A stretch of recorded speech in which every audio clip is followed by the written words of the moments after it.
It's 6:30, Monday, January the 17th, 1983. You're watching the first edition of BBC Television's Breakfast Time, Britain's first ever regular early morning television programme. Very good morning to you all. Now, from now on, 5 days a week, from 6:30 till 9, we hope to be present at your breakfast table to bring you the morning's news, weather, sport, traffic, but we also plan to put an awful lot more into our breakfast menu. Regular features, regional news, live reports from all over the country. Now, as you can see, our home is very, very relaxed and informal, and we really do think that that is the right setting from which to bring you interviews with people and personalities who are making the day's news. Now then, let me tell you just one important thing. Time, at this time of the morning, for the next 2 or 3 hours, is of the essence to all of us. So we need our clock. Here is our clock. That's the time, and there it will stay. But now I'd like you to meet the other faces whom we hope will become regulars over your breakfast table. Miss Selina Scott, you must be awfully... a good job. Keep it up, my We've only been going for about a minute. Oh, do you think we're winning so far? I think we're winning, yeah, I think we're winning. You know, I woke up this morning to a bevy of beautiful men who were standing outside my front door with cameras and notebooks and autograph hunters. It was lovely. I don't think that's going to stop, I really don't. No, I know, it was well, good. Our other running mate is Nick Ross, who will join either Selina or myself towards the end of the week, but we couldn't leave him out this morning. No, good morning to you. Good morning to you. We really have been astonished at the goodwill and the good wishes we've received from the papers, cards all over the place, the publicity we've received. We're conscious too, though, that there are cynics, that some people hold the view that television in the morning is sort of decadent and sinful. Oh, it is. It's not. Yes, it's not, and we're determined to make Breakfast Time what its sister programmes are in so many other countries across the world. Bright, informative, simply the natural way to start the morning. And the programme, we hope, that's the natural showcase for anyone who's got anything important to say. In other words, an agenda setter for the day to come. We'd like to know what you think about Breakfast Time this morning. There's a telephone number you can ring into. It's 01 if you're outside London, 811 8055. 811 8055. Let us know what you think. As you say, Frank, I'll be back for my main stint on Thursday. On Thursday, well, we look forward to seeing you then. But actually, you are making a brief reappearance later on this morning. Yeah, having got up. I'm not going home now.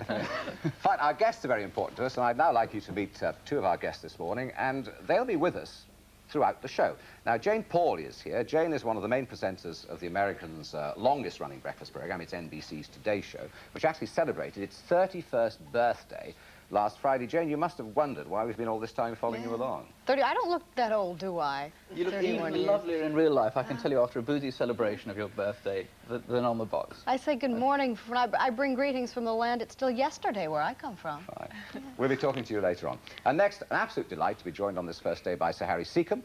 Well, part of Harry Seacombe, because 6.5 stones of him is missing. I don't really believe, you see, that now, Harry, you're Harry Seacombe at all. Well, it's not 6.5, 4 stone. You look gorgeous. Half a hundredweight. You look gorgeous. I just fear that you're going to lose too much, you know, and disappear, fade away into nothing. No, there's plenty left. Plenty left to go around, folks. Well, we'll be talking to you later as to how on earth it's going to affect your considerable life. Well, now, of course, news will be of paramount importance to us on Breakfast Time, because every morning we'll be bringing you details of all the major stories that have happened overnight. Our newsreader here is, on Breakfast Time, is Debbie Rix, and now has the first summary of the day. Good morning to you. Thanks, Frank. Good morning. Our first look at Monday's main stories. A Boeing 727 of Turkish Airlines has crashed on landing at Ankara Airport, killing more than 40 people. It's the airline's 7th big accident in 10 years. The Home Secretary, Mr. William Whitelaw, is to tell the Commons about the government's policy on arming the police. The man shot by mistake in London on Friday is still critically ill. Leaders of Britain's water workers are deciding this afternoon whether to call their first ever national strike. The workforce has already voted 4-1 for industrial action.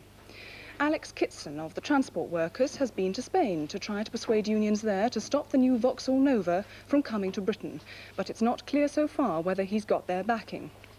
And Lech Wałęsa is leaving home in about half an hour's time to see if he can get his old job back at the Lenin shipyard in Poland. This time, he says, he's got a secret plan for success. That's all for now. Now back to Frank. And by the way, sports freaks, and I include myself in that description, will be well catered for on Breakfast Time. That's David Icke's responsibility, and he's putting together his contribution at this particular moment. Sport, then, coming up a little later on. Now, we're also going to launch you into the day with up-to-date weather forecasts, both national and regional. Francis Wilson will be taking regular looks through his window on the weather.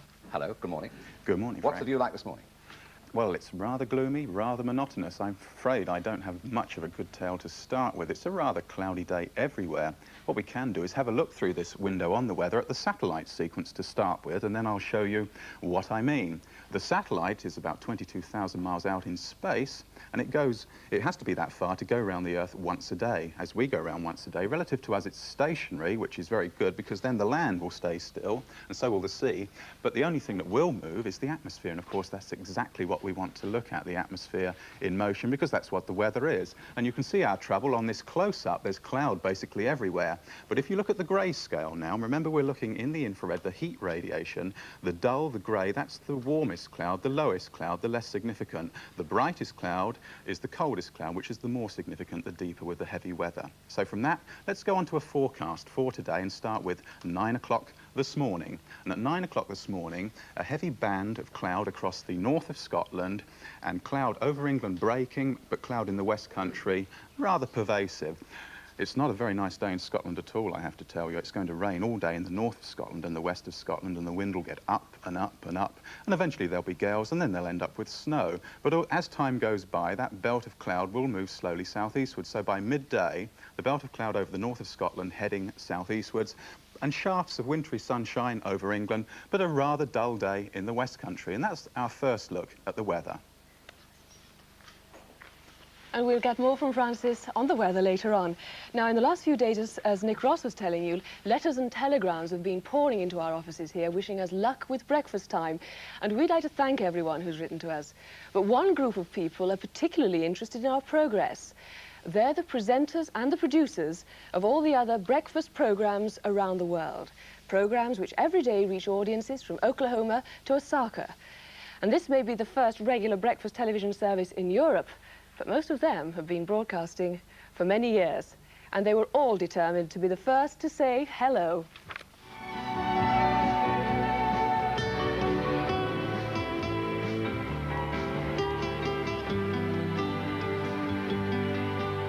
Good morning. It's Monday, January 17th. I'm Michael Munro. And I'm Kerry Ann Wrighton. From all of us at Good Morning Australia, we'd like to wish the BBC Breakfast Time show the best of luck on its first day. Good luck and take care. Good morning. I'm Pamela Wallen for Canada AM in Toronto. Welcome to the air and good luck to everyone at breakfast time. Hello, I'm Bill Curtis. And I'm Diane Sawyer. Each weekday morning here in the colonies, we anchor the CBS Morning News. And we wish you the best of luck with breakfast time in Britain. Hi, I'm David Hartman. And I'm Joan London. We hope you'll enjoy waking up to a fascinating new morning show. All of us at Good Morning America wish you great success with breakfast time. At the close of our program each day, I sign off with "Make it a good day today." Well, all of us here at Good Morning America hope that all of you will make it a good day today.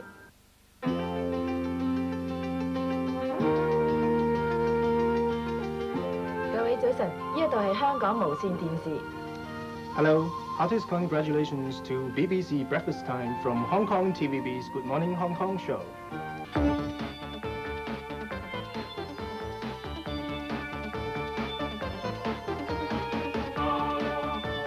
Congratulations, BBC Breakfast Time. We hope everybody watching this program. Wasn't that wonderful? Wasn't it? But wait a minute. You say everyone wanted to be first to say good morning and wish you good luck. And I came all this way, and you've made me be last to say good morning and wish you good luck. But we have you here, Jane, and we're delighted you're here. Yeah. And we missed out the Today programme because, of course, you were going to tell us a little bit more about the programme later on. But before we begin talking about the programme, I want to ask you one or two little things which have interested me. You've turned up looking absolutely gorgeous. I mean, how do you do it at this time in the morning? Day after day. I've been doing this for 7 years. Of course, I'm only 12 years old, and look what it's done to me. Exactly. But you're looking really good. Well, thank you. 3 o'clock in the morning, is that your time of getting up? No. I sleep until 3:30. Yes. 3:30 in the morning. And you will find, believe it or not, there will come a time, maybe 10, 20 years from now, when you can look at a clock and not think that 3:30 in the morning is early. It's just time to get up. Now, the trick is you can't stay up with the grown-ups. No staying up with the grown-ups. Which means going to bed at what time? Oh, sometime before the children do. Like 7? 7:30, 8, 8:30. Yeah. Talking about our children. Children, yes. What time do you go to bed, Harry? Well, it depends. If I'm working, I go to bed late. Naturally, come back to the theatre, go to bed about 12:30 to 1 o'clock. So what was it like getting up so bright and early this morning and looking just as good as you know, may I say? I was never lovely. Well, I got to bed late last night because at the opening of the theatre, which is named after me, the Seacombe Centre in Sutton. Yes. I've got plenty of Sutton, and Sutton's plenty for me. So I got a late night last night, 2 o'clock, but I was up at 5. Have you ever been interviewed on NBC's Breakfast Time in America? No, I haven't. I've been on Good Morning Australia. Yes, but you'll have to make it to America now you met Jane. Of course, indeed. I got him on the way. I shall let the sexual chemistry carry on for one. Maybe I should sit. 1 minute. Just a bit closer. How are we together? All right. Yes. Right, Frank. Yeah. Right. Make it a good day. We've got to have one of those catchphrases on this programme. Make it a good day. Well, David Icke's here. Welcome. Very good morning to you. Thanks The very morning much, Frank. sports news. I've never had it so early in my life, all this sport. There's no answer to that, Frank, actually, is there? Carry on. Still with sport, we might say. England's cricket captain Bob Willis has described his team as no better than a county side after their latest defeat in the World Series one-day internationals against Australia. England were all out for 182, a target reached by Australia with 7 wickets to spare. Willis described England's batting as alarming and indiscriminate as they once again collapsed to Australia's fast bowling. In contrast, the England bowlers rarely troubled the Australians, and David Hooks in particular was in magnificent form. Willis himself the victim in the final over. That one's over cover. It'll bounce just inside the boundary fence. And that brings up David Hook's 50. And it's really come with a rush the last few minutes.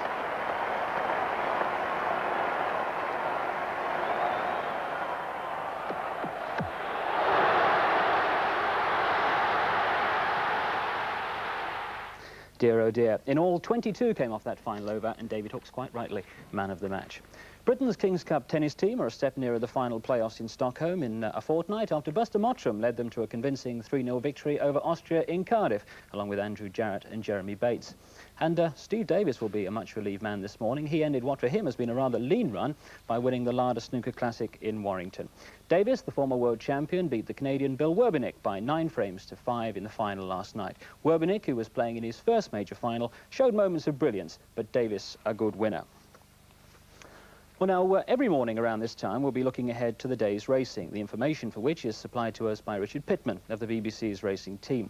But before we talk about today, we can see the highlight of the weekend's racing, and that tremendous finish to the Lambert and Butler Premier Chase final at Ascot. As we join it, Coombs Ditch is nowhere, but keep watching. He soon will be. Coming down to the second last now. Prominent Artist with the advantage over Gay Chance. These two clear of Coombs Ditch is in third. Prominent Artist lands to the lead from Gay Chance. Then comes Coombs Ditch. They're racing to the final fence now. Prominent Artist on the far side. Gay Chance on the near side. Coombs Ditch is in third. There's nothing between the two leaders. Prominent Artist on the far side. Gay Chance on the near side. Coombs Ditch is still finishing well. This is the final fence now. Prominent Artist on the far side. Gay Chance on the near side. Still nothing between them. Prominent Artist pecks there. Gay Chance on the near side, and here comes Coombs Ditch with a tremendous run over on the far side. Just snatch it as they come to the line. Coombs Ditch is going to win it, and at the line, Coombs Ditch is the winner. Gay Chance is second, and Prominent Artist third. Tremendous finish, over £17,000 to the winner there, and although we can't offer you prize money like that in today's racing, we can at least offer 3 meetings at Fontwell Park in Sussex, Newcastle and Wolverhampton. John Joe O'Neill is back in the saddle at Wolverhampton for the first time after being badly shaken in a fall at Southwell last Thursday. He has 5 rides today to catch up on those he missed. But Richard Pittman's selection today is Jungle Jim. There it is in the Gorsebrook Handicap Hurdle, the 3:45 at Wolverhampton. I'll be back at about 18 minutes past 7, and then an hour later we'll have news of all the going at today's meeting. Frank. I noticed you very firmly planted the responsibility for that tip on Richard Pittman. He's carrying the can for the... He certainly is, Frank. I mean, you know me, I couldn't pick a winner in a one-horse race, you know me.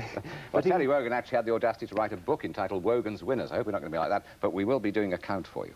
Well, now let me give you a little time check verbally. It's just coming up to 6:45, and coming up in the next 15 minutes on Breakfast Time, Getting Britain Fit, a platform of commuters get the Green Goddess treatment. But first, it's time for the news, weather and traffic information from your own regional studios.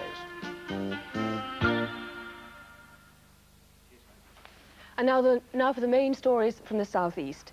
50 supporters of the threatened Tadworth Court Children's Hospital have visited Downing Street to urge the Prime Minister to keep the hospital open. A final decision on the proposed closure, which would save nearly £1.5 million a year, is expected by the end of the month. The government is being pressed to hold a public inquiry into plans to redevelop the site of the old Kensington Town Hall. The building was demolished by the local council last year, and now the Labour peeress, Baroness Hewitt-Biggs, has asked the Environment Secretary, Tom King, to take the issue out of the council's hands. A report out today says the London Borough of Lambeth has more one-parent families than anywhere else in the country. The report from the National Council for One-Parent Families says more children from broken homes could end up in care unless welfare benefits are increased. Now let's go over to Jeff Simmons, who's here with the morning's travel news for the South East. Well, it's a nice gentle start to the rush hour this week. Driving conditions are fine and the weather's been kind to us as well. But there are one or two spots where I dare say you could expect some problems on the roads later on this morning. And first of all, on the A4 at Thatcham, east of Newbury, construction works there could well cause delays later this morning. I'd suggest that you use the M4 instead. And on the A21 at Lamberhurst in Kent, roadworks there have meant delays over the past few days, so allow a bit of extra time for your journey. Coming into town now, and there's a set of 40 traffic lights in Fulham. That's at the junction of Gunter Grove and Fulham Road. Obviously, that'll mean tailbacks and delays as traffic builds up at peak times. And the Swing Bridge in Narrow Street. Now, that's at Limehouse. It's been closed for repairs. It's likely to stay shut all week. That'll mean a lot more traffic on the A13 on both the East India Dock Road and the Commercial Road. London Transport have no problems on the buses or tubes. Railways, well, they're all running to time. And British Airways say that all domestic scheduled services should be leaving on time. That's the way the South East travel looks at the moment. I'll be back with more information in about half an hour. And now we have Francis Wilson, who's going to tell us about today's weather prospects for the South East.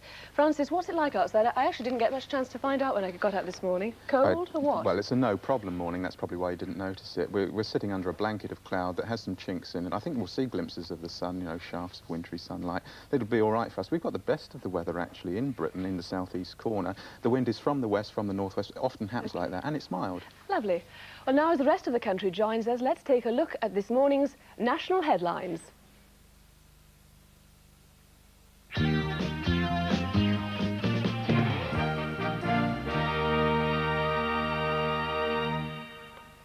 And here are the breakfast time headlines. In Turkey, more than 40 people have died after a plane crashed in heavy snow at Ankara airport.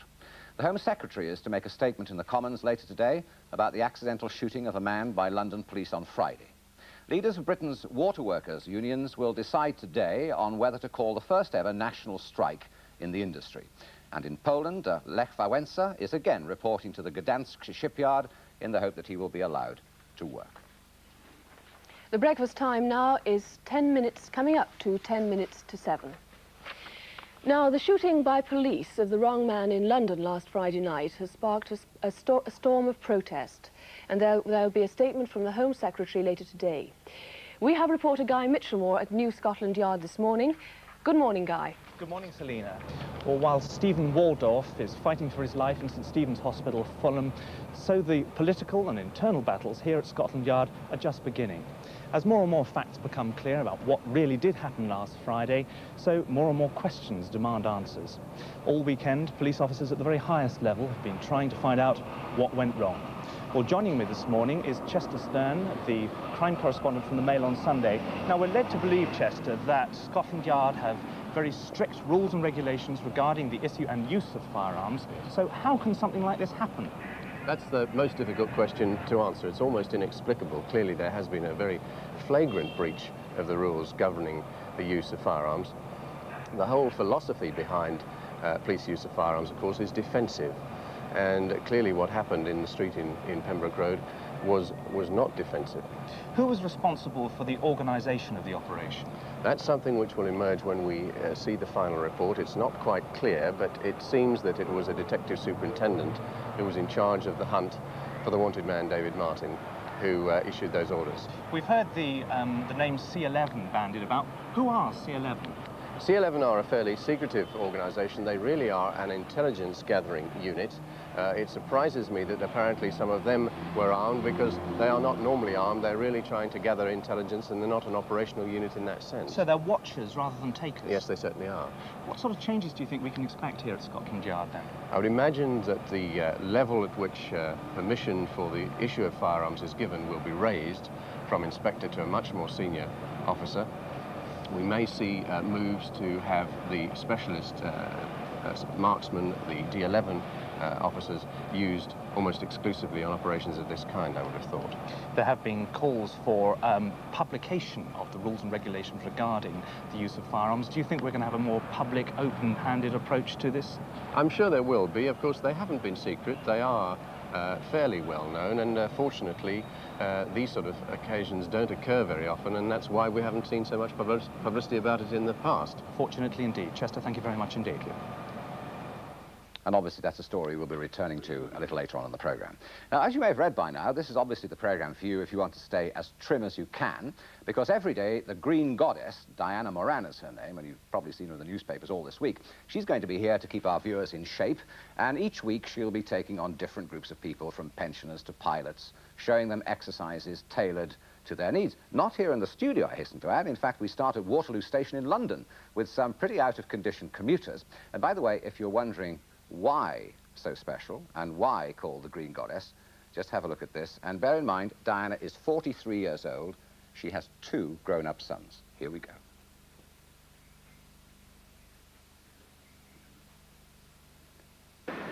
Yes, Do you have that Monday morning feeling? It's cold, it's dark, it's a bit miserable. And the last thing you want to do is get out of bed and certainly think about work. But come on, Britain, wake up, shape up, and stretch up. Let's get Britain fit. And this morning here at Waterloo Station, I've got some marvellous people who are going to help me keep fit. Anybody else who'd like to join us, do come and take a position up here. First of all, though, I'd like you to take your shoes off. The gentlemen, under your coats, make yourselves feel comfortable. Put your papers down and your pipes and your umbrellas. We might need those a little bit later on. Would you like to come forward towards me as well? And let's all of us get fit. Okay, form yourselves around here. Now, just like the cat, when he wakes up in the morning, the first thing that he does is stretch. And that's what we're going to do. Britain is going to show a leg and stretch this morning. So just stand nice and easy where you are, and a bit of bend in the knees, okay? We're going to try and get our bodies warmed up and supple. Bend like this, and then down. And then up. High as you can. Stretch as high as you can, pulling all those tummy muscles up. Stretch out, expanding the lungs, and then down we go again. And up, and stretch. Any of the British Rail like to come and join us as well? Stretch in the morning? I think you've been up for a long time. Anyhow, let's put that to music, because Keep Fit should be fun. And with a bit of music and a bit of rhythm, it can help us on our way. So with music, up and stretch. Let's concentrate on the waist a wee bit. So 1, 2, 1, 2, 1, 2, 1. 2, 1, 2, 1, 2. Anybody else like to join us? Anybody standing around there? Come on in and join us. Anybody over here? Come on, sir, come and join us. You young man, come and join us. You look pretty fit. Okay, well done. So, push, push, push, push. Do you know that lady has a son of 22 years old? She makes me ashamed of my decaying old body, Harry. Yeah, me too. My heavens. I'm a grandfather of 3. Yes, but you're so slim now. No, presumably, somebody said to you, your doctor said, look, Harry, you've got to get it off or else. Is that? Well, that's it. Yeah, that's the truth. I think you've got to have a shock to start losing weight. And how much have you lost? I've lost over 56 pounds. That's half a hundredweight. In how long? Since July. Yeah. And were you a big eater? I mean, why were you fat in the first place? Just solid eater of food? I think it started when I got married. You know, the fight was over, the battle won, and Miner makes very good Welsh gravy, you see. Yes. And all the potatoes and all the rest. I love potatoes. So it was the Welsh gravy that did it? Yes, the Welsh gravy. How are you doing? Because one of the problems with dieting is that nobody ever finishes a diet, do they? I mean, aren't you ever tempted? We've got some lovely Danish pastries. No, I'm not tempted, really. I think after 6 months of a diet, you get into a groove. It's a way of thinking, really. Just to give you a little spur, can I just remind you how you used to look? Do you mind if I do that? Of course. We've got something here. What have we got? Yeah, we've got the Harry... Oh, a cardboard cutout replica. The Harry Seeker that was. Battersea Power Station. Now, you see, there you are. Hello, little Jim. 19 stone I was, 19 stone 2 at that time. But you see, I just wonder how it's affected you, because you aren't really Harry Seeker anymore. You've lost that much weight. You are the happy fat man. That's why we all love you so much. Yeah, but I'm still a big fella. I'm 14 stone 10 now, you see. So there's still a lot of me left. But I wonder, you know, Harry, if I can see you behind. Hello. Would you like to talk to this one or the real one? I'd like to talk to the real one. We'll put that in the rubbish bin. I was wondering if it was true, you know, behind every fat man, that old adage, behind every fat man, there is a thin man trying to struggle to get out. I mean, has that been true of you from a very early age? I think, well, as a child, I was pretty weakly. You know, I had, or monthly for that matter, I was pretty... I had all sorts of illnesses, yellow jaundice and measles and chicken pox and the lot. But would you like to be thin? I mean, have you always wanted to be thin, or is it something that's just come about because of your illness? Well, I think because I was ill a few years ago and not too well recently, you get a sudden desire to get rid of all the fat and suddenly... Yeah. But you must be feeling better and feel fit. Cross my legs. Look at that. I can cross my legs, folks. I don't fall down anymore, you know. Okay. We'll be back to you later on. We certainly will. Now, I've got a little clock in front of this camera here, so I can give you updates on the time, and it's just coming up to 7 o'clock. And that means we're going to go over now to Francis Wilson with the latest weather. Francis. Thank you, Selina. Let's have a look straight away then at our satellite sequence through this window on the weather, and you'll see our problem is cloud today. You can see Spain down here. I've had to put an outline of Britain on this, otherwise you'd never know where you were. But you can see the basic plan. It's a circulation that's spilling around the Atlantic, and all this weather is toppling into us. This dark area is the less significant cloud, shallow, low, but the bright area up top is going to give Scotland a hard time. And in close-up now, across Scotland, it doesn't look like it's going to break all day. In fact, they're going to have a rotten day. But I would be forecasting some breaks further south, particularly south and east of England. So we can go into a forecast now, and let's look at 9 o'clock this morning, and I think that will show us that, yes, there it is, the heavy band of weather across Scotland giving them rain all day. The wind will get up and give them gales later on this afternoon, and then it'll end up with snow. Terrible place, wouldn't go up there.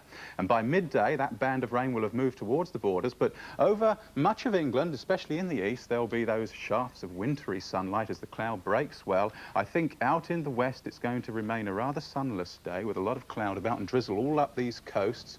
By the end of the day, the picture not changed much except that belt of rain advancing. Top temperatures then right around the region. It's going to be a mild day. I think 10s and 11s down south. It's milder up at the top of Scotland now than it will be this afternoon. Well, let me put a summary of all that so you can read at your leisure. Up the top, it's horrible. In the west, it's dull. In the east, it's quite nice. Bless you. And Francis will be back at his window on the weather in about half an hour with more from the satellite and his forecasts and summaries for today. Coming up in the next hour on Breakfast Time, Tory MP Norman St John Stevens takes a critical look at this morning's papers. From Scotland, the story of Britain's only professional pearl fisherman. And why good things come in dynamic packages. We'll be talking to the song and dance man, Leo Sayer. All that coming up in the next 60 minutes.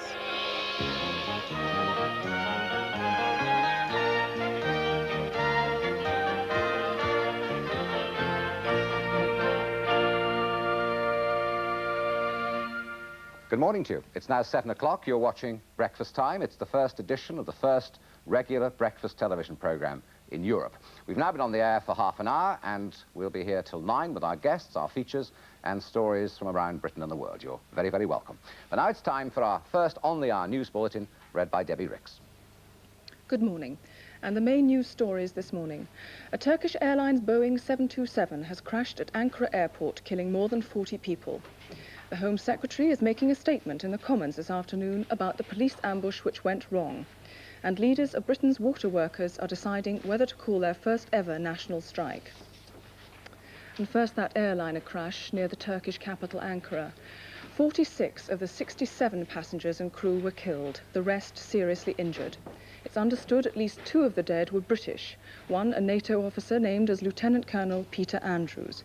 The Turkish Airlines Boeing 727 crashed when touching down at Ankara airport during a snowstorm at the end of a flight from Istanbul.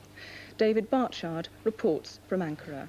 The airliner, on its way from Istanbul to Ankara, 27 of whose 61 passengers had apparently begun their flights in Western Europe, seems to have done a belly flop as it approached the tarmac of Ankara Airport's runway. It may have been trying to carry out an emergency landing, though this has not been officially confirmed.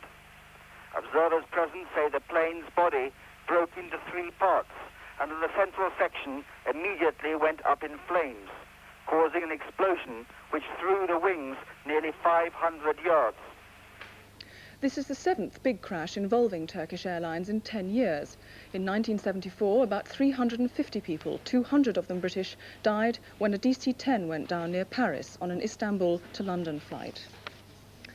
The Home Secretary, William Whitelaw, is to make a common statement this afternoon about the shooting of a man in West London. 26-year-old Stephen Waldorf was shot and injured by police in what Scotland Yard call a tragic case of mistaken identity. The Yard have also admitted that policemen with guns were sent to more than 15,000 incidents since 1980. Amid the growing outcry over the shooting, Mr. Waldorf lies critically ill in St Stephen's Hospital in Chelsea. From there, Clive Ferguson reports. Throughout the night, Stephen Waldorf's condition has remained as it was yesterday, stable but critical. He's still in intensive care here at St Stephen's Hospital and on a life support machine. His family has been at his bedside constantly. As yet, they've been reticent to talk about the shooting, but a description of what happened on Friday night has come from the backseat passenger in the Mini. She's Sue Stevens and is the girlfriend of David Martin, the man for whom it appears the police mistook Stephen Waldorf. Miss Stevens has given her version of events to a national newspaper. She's reported as saying that the police gave no warning before they opened fire on the car. She says no one in the Mini made any movement to suggest they were going for a gun. We were just stuck in traffic, she says, when suddenly the car was full of bullets. Initially, Miss Stevens says, the police were exultant. When they realized they'd made a mistake, their mood changed to one of horror and fright. Leaders of Britain's water and sewerage workers meet today to discuss calling an unprecedented all-out national strike. This follows a ballot in which the industry's 29,000 manual workers rejected a 4% pay offer and voted for industrial action. But the employers may try to head off the strike by raising the pay offer, as our labour relations correspondent John Fryer reports. The unions will not be surprised if the employers, the National Water Council, raise their offer to around 6% before a strike can start. The big question is whether this will be sufficient. The union's main ambition is to be elevated to the top quarter of the Manual Workers' Pay League, to join men in the gas and electricity industries. So far, the council has steadfastly refused to concede, though the unions say they were promised comparability as part of last year's settlement. The water and sewerage workers have formidable power, but have yet to use it in an all-out national strike. Both unions and management fear the consequences, but the rank and file threw out the 4% offer by a thumping 4-1 majority. This indicates that attempts to head them off through a slightly improved offer, possibly tied to arbitration, may prove very difficult. A vote by miners at Snowdown Colliery in Kent to reject management's latest proposals has come as a setback for the coal board. Earlier reports suggested that men at the pit were in favour of the scheme to keep output going at one coalface and reduce the numbers needed for voluntary redundancy. Snowdown is likely to be raised at a meeting next week between miners leader Arthur Scargill and coal board chairman Norman Siddle to discuss the whole question of pit closures. There's been a new move by the transport workers in their campaign to stop Vauxhall importing their new car, the Nova. The union want the car built in Britain, not Spain, so their Deputy General Secretary, Alex Kitson, has been to the Vauxhall plant in Zaragoza in a bid to win the support of the Spanish unions. But it's not yet clear whether they were prepared to back him. MPs return to Westminster this afternoon after the Christmas recess, and the main interest this week seems likely to be concentrated on the Franks report into events leading up to the fighting in the Falklands. But another big political talking point will continue to be the possible date of the next election. Here's our political editor, John Cole. The election campaign really begins this week. When Mrs Thatcher's aides ruled out an early poll, they were apparently concerned only to staunch the pound slide. The Prime Minister herself made clear at the weekend that her options are open. June is the earliest practical date for an election. The government will want to wait for the budget and the new constituency boundaries, which should give them 20 extra seats. So she's apparently prepared for the traditional tease about election dates, any time between this June and June 1984. My guess remains this October. Nuclear weapons will be the main subject of talks today between the Soviet Foreign Minister, Mr. Gromyko, and his West German counterpart, Herr Genscher. Mr. Gromyko, who arrived in Bonn yesterday, will be told that West Germany is committed to the deployment of American cruise and Pershing II missiles, unless there's a breakthrough in the disarmament talks. Tomorrow, he meets Chancellor Kohl. Lech Wałęsa, leader of the banned Polish union Solidarity, is reporting for work about now at the Lenin shipyard in Gdansk. He also tried on Friday and wasn't allowed in, but today he says he has a secret plan to get his old job back. Police in Miami have been turning the tables on the smugglers who've made Florida the main drugs route into the United States. Boats and aircraft seized from the gangs are later being used by the police to round them up. This report from one of our United States correspondents, Brian Barron. Off the Florida Keys, one of the latest weapons in the war against drug smugglers. Police at the helm of a confiscated speedboat. It's the same story in Miami. A sheriff tests out his new patrol helicopter, one that was bought with money taken from drug smugglers. Over £30 million worth of hardware has been seized from drug gangs and is increasingly being turned against them. There are fleets of cars and more speedboats. 2 months ago, President Reagan went to Miami to review an anti-smuggling task force, and he saw for himself some of the booty that had been confiscated. Which one of you is asking where we're going to get the money? Today, with the recession still biting here and money short, Florida police are encouraged to strip the smugglers of their assets. It certainly seems to be working. This police helicopter was partly paid for by drug smugglers who were caught, and its radar is keeping up the pressure. That's all from me. I'll be back with a news summary at 7:30. Now, Frank. Thank you. Now, one of the things we've all had to learn on breakfast time in the last few months has been how to get up and go to work in the early hours of the morning. And I tell you, there are one or two people here who are not naturally early risers. But of course, up and down the British Isles, there are many people who are hard at work before sunup. And we've been making a series of films about some of them. And we're going to begin in Scotland on the South Esk River near Perth. It was there that Andrew Harvey met a man with an unusual and very gentle occupation.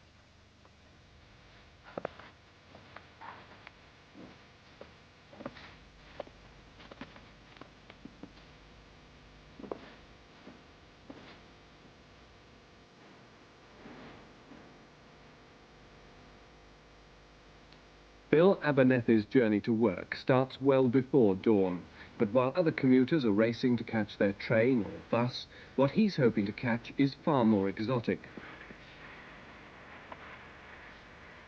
His hunting ground is high in Glencover in Perthshire, the icy waters of the South Esk River. Bill Abernethy is a pearl fisherman, in fact Scotland's only professional pearl fisherman. It's a one-man industry requiring little in the way of capital expenditure, a pair of tough waders and underneath 3 pairs of woolen long johns to keep out the cold.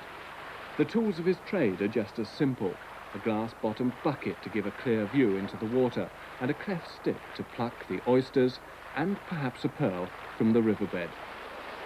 As the rest of the world begins to stir, Bill is already immersed in his work. Even in winter, he spends up to 6 hours a day in the water, his bucket clenched between his teeth, leaving both hands free to pick up the oysters and transfer them to the sack at his side.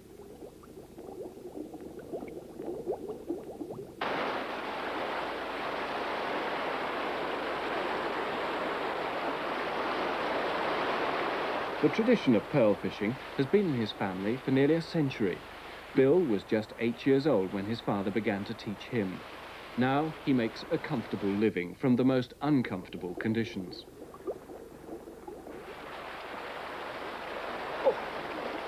Watch it, watch it. We'll watch it. Bill, how on earth do you know where to start looking in a river this size?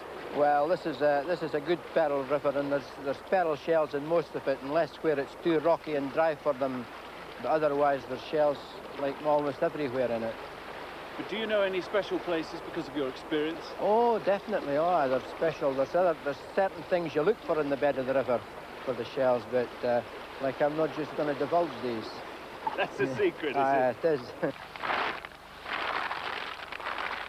By the time most people are enjoying their morning coffee, Bill's inside knowledge has uncovered more than 100 oysters. A pearl begins to form when a tiny irritant, usually a grain of sand or even a microparasite, gets into the oyster. In retaliation, the oyster starts to coat it with the same material that makes up the shell. And slowly, over the years, the pearl takes shape. The difficulty is finding it. Nothing so far? No, hardly. Do you ever get disheartened? No. Here we are now. There's one with a pearl in it. A pearl? Ah. So it is. Yes. So it is. Quite a nice How one, much would that be worth, though?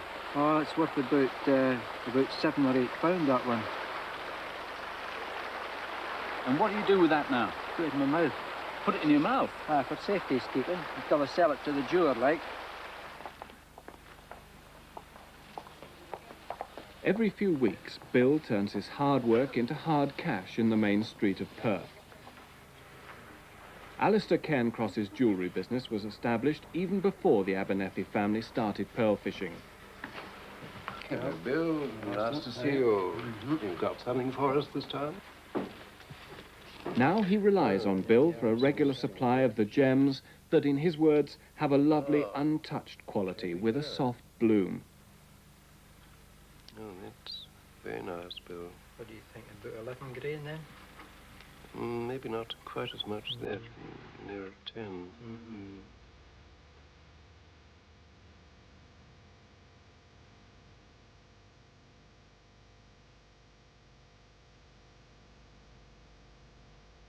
Bill Abernethy's greatest find was 15 years ago. It's a flawless pearl worth over £20,000. He may never find another like it, but each day from dawn, he'll still be trying. Well, I tell you what, as we go through the hassle of the opening day of our programme, there's a man at ease with the world, I would have said. Well, I think you're just a man at ease with the world as well, you know. You're very kind of laid back just at the moment. Do you know that I went up to... Well, I was in Scotland reporting for quite a while, and these rivers are favourite hunting grounds of mine too. But there's a real art to finding these pearls. You just don't go along Hang on a second. You fish, don't you? Oh, you... I promised I wouldn't tell you that. I know you fish. But I didn't know there were pearls in Scottish rivers. I've heard of Welsh gold. Most of the royal wedding rings are made of Welsh gold, but pearls in Scottish rivers I've never heard of. Yes, and they're absolutely beautiful, but they're only found in certain places. I mean, it looked so easy. He just went along with his stick, lifted it out. You've got to find the right place. You've got to find the right water, the right temperature. That guy was out there with no gloves on his hands in the middle of winter. I mean, Looks happy. hardiness. We'll probably end up with arthritis. Yes, anyway. I know. Hey, the telephones, since we started this programme, have not stopped ringing, and we would beg you, do please be patient with the telephone calls. We've got a lot of girls here taking telephone calls. They are going bananas. We've had lots of congratulations on the phone. Steve Park, Felsham in Wiltshire, a shift worker. He thinks we're marvellous. We're only giving the good ones, of course. Richard Lambert, a lighthouse keeper off the northeast coast at Sunderland. Colin Cherry, just off shift from a Northampton bread factory. They're all insomniacs, these people. Eddie Robert and Mandy Wyatt, up specially to watching Camden Pound. Mrs. Terry Hammond of Bromley. She says BBC Breakfast Time is a fantastic idea. And Sue Hees of Southampton has been waiting up all night for us. And I ought to mention, we're having telephone calls from Holland, where they're taking this programme live at the moment. And really, our manners are terrible because we haven't said welcome to our viewers in Holland. You are very welcome. I can't speak Dutch, can you? I can't speak Dutch. I'm going to try and explain a little bit about our signature tune, because apparently there's also been a call from someone who wants to actually buy the record. I think it's super music, don't you? Well, it is, and you know, it's been done by a guy called George Fenton. And I've been told here that it's going to be released soon as a single record. It's simply called Breakfast Time. I mean, I think it's marvellous. Everyone's supporting us like mad. I've actually just got one I want to say from Trevor Dixon from Penge, or Ponge weatherman in that part of the world. He says it's a brilliant show, but it's an unexpected choice of presenters. Oh, good. I tell you what, we would like to hear from you if you think it's a complete waste of time as well. Do ring us up anyway, Yes, but take your time. let's. Selina. OK, coming up in the next 15 minutes on Breakfast Time, The Little Lion. We'll be talking to song and dance man Leo Sayer. But first, it's time for the news, weather and traffic information from your own regional studios.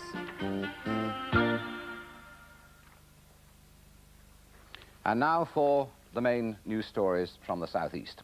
50 supporters of the threatened Tadworth Court Children's Hospital have visited Downing Street to urge the Prime Minister to keep the hospital open. And a final decision on the proposed closure, which would save nearly £1.5 million a year, is expected by the end of the month. The government is being pressed to hold a public inquiry into plans to redevelop the site of the old Kensington Town Hall. The building, you may remember, was demolished by the local council last year. And now the Labour peeress, Baroness Ewart Biggs, has asked the Environment Secretary, Tom King, to take the issue out of the council's hands. A report out today says the London Borough of Lambeth has more one-parent families than anywhere else in the country. The report from the National Council for One-Parent Families says more children from broken homes could end up in care unless welfare benefits are increased. So now here's Jeff Simmons with this morning's travel news again. Well, it's been a fairly quiet start to the rush hour so far this morning, but traffic is starting to build up now. And of course, you can expect the usual Monday morning tailbacks on both the M1 and the M4, town-bound, as the rush hour gets well and truly underway. There are also one or two other problem areas where you can expect some delays on the roads this morning. First of all, on the A4 at Thatcham, that's east of Newbury in Berkshire, some road construction works there could well cause delays later on this morning. If at all possible, I'd suggest you use the M4 instead. And on the A21 at Lamberhurst in Kent, well, roadworks there have meant one or two delays over the past few days, so you'd better allow a bit of extra time on your journey if you're coming in on the A21. Coming into town now, and there's still one set of faulty traffic lights. That's in Fulham at the junction of Gunter Grove and Fulham Road. Hopefully that'll be sorted out soon. And the Swing Bridge in Narrow Street, Limehouse. Now, that's being closed for repairs. It's likely to stay shut all week, and it means that traffic's being diverted up onto the A13, which means you can expect a lot more traffic on both the East India Dock Road and the Commercial Road. Good news, though, from Southern Region, no real problems there, and London Transport say that all buses and tubes are running to time at the moment. That's the way the travel looks in the southeast for the time being. I'll be back with more information, more news, in another half an hour. And the weather, pretty steamy in here, I must say, but very mild outside in the southeast. Very mild day, very pleasant day, broken clouds and sunshine. The next rain I expect is tomorrow breakfast time, so on your way in you can check that and tell me off when you get here if it doesn't turn up. Fine. And after that rain, a cold snap. Thank you very much, Francis. Now, as the rest of the country join us again, let's take a look at this morning's national news headlines.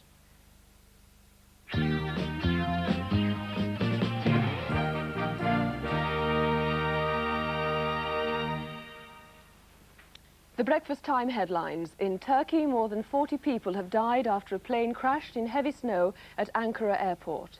The Home Secretary is to make a statement in the Commons later today about the accidental shooting of a man by London police on Friday.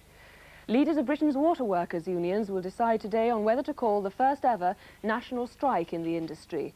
And in Poland, Lech Wałęsa is again reporting to the Gdansk shipyard in the hope that he will be allowed to return to work.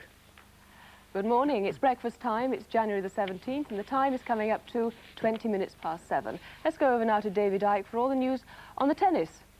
Certainly is, Selina. Good news too, because Britain's King's Cup tennis team were in tremendous form in Cardiff, beating Austria 3-0.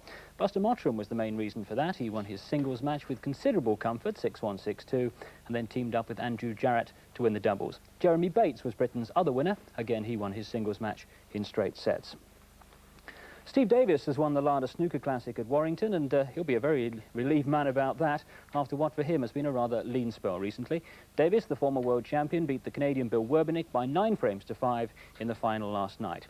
Werbeniuk was playing in his first major final, but after starting pretty well, he couldn't cope with the consistency of Davis in the closing stages. Well, now, every Monday morning we'll be taking a look at the main events of the weekend, a weekend on this occasion dominated by football, cricket and the start of the Rugby Union Five Nations Championship.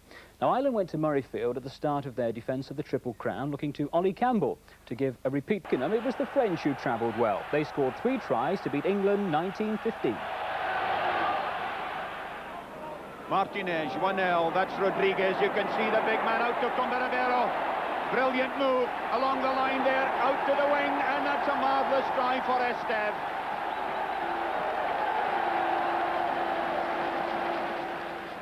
And France again with the kind of move that they love. Papa on board drives, Reeve takes it. The arms are up, but the referee has given the try. Good French taken at that line out. Bob Hesworth knowing that he was going to be offside. Now it's Martinez, Comberebero along the line, Codorniu, Villasquin. Villasquin has Blanco in the line.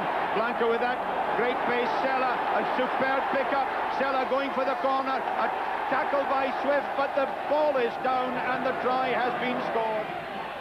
In football, 24,000 saw Liverpool continue to leave the rest of the First Division far behind thanks to an injury time goal at West Brom for Ian Rush.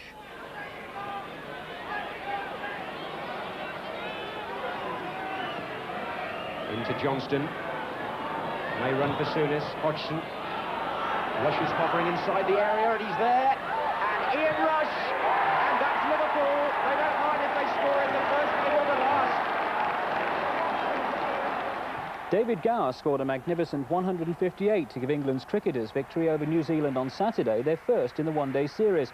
But a runaway pig was the star yesterday as England faced Australia.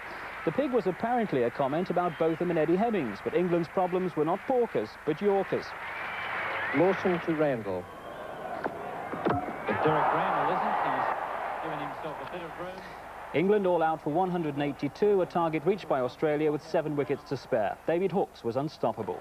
That one's over cover. That'll bounce just inside the boundary fence. And that brings up David Hooks 50. In 55 deliveries. And there we go. David Hooks wafting to mid-on. And he certainly has achieved his ambition of finishing it this over. David Hooks scoring 22 in all off that final over from Bob Willis. England now desperately need to beat New Zealand in their next match on Thursday. And let me give you plenty of notice that we'll be going live to that match on breakfast time this Thursday morning. A reminder too of the racing tip. It's Jungle Gym in the 3:45 at Wolverhampton. Now Selina. Thank you, David. Well, each morning at about this time we shall be taking a special look at one of the programmes which you can see later in the day on BBC television. And our choice this morning is a new series of shows beginning on BBC Two, starring a very versatile young man who's a footballer, a hammer thrower, a snooker player and a racing driver, but he's better known as a singing star. He's Leo Sayer, and we'll be talking to him in a moment. But first, let's see him in his more familiar role as a singer. And the number might have been specially written for those of us working here on breakfast time. It's called Night People. Night people.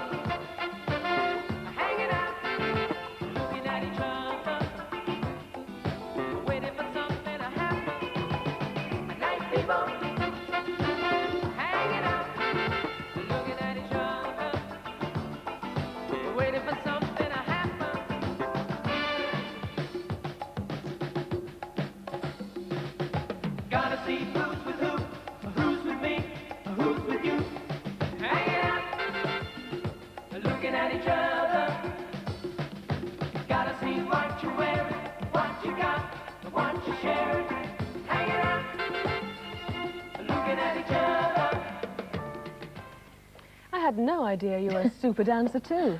Well, I try my best. My feet go every way, but I think they go in the right place, but keep my fingers crossed. How are you getting on now at breakfast time? I mean, do you enjoy it?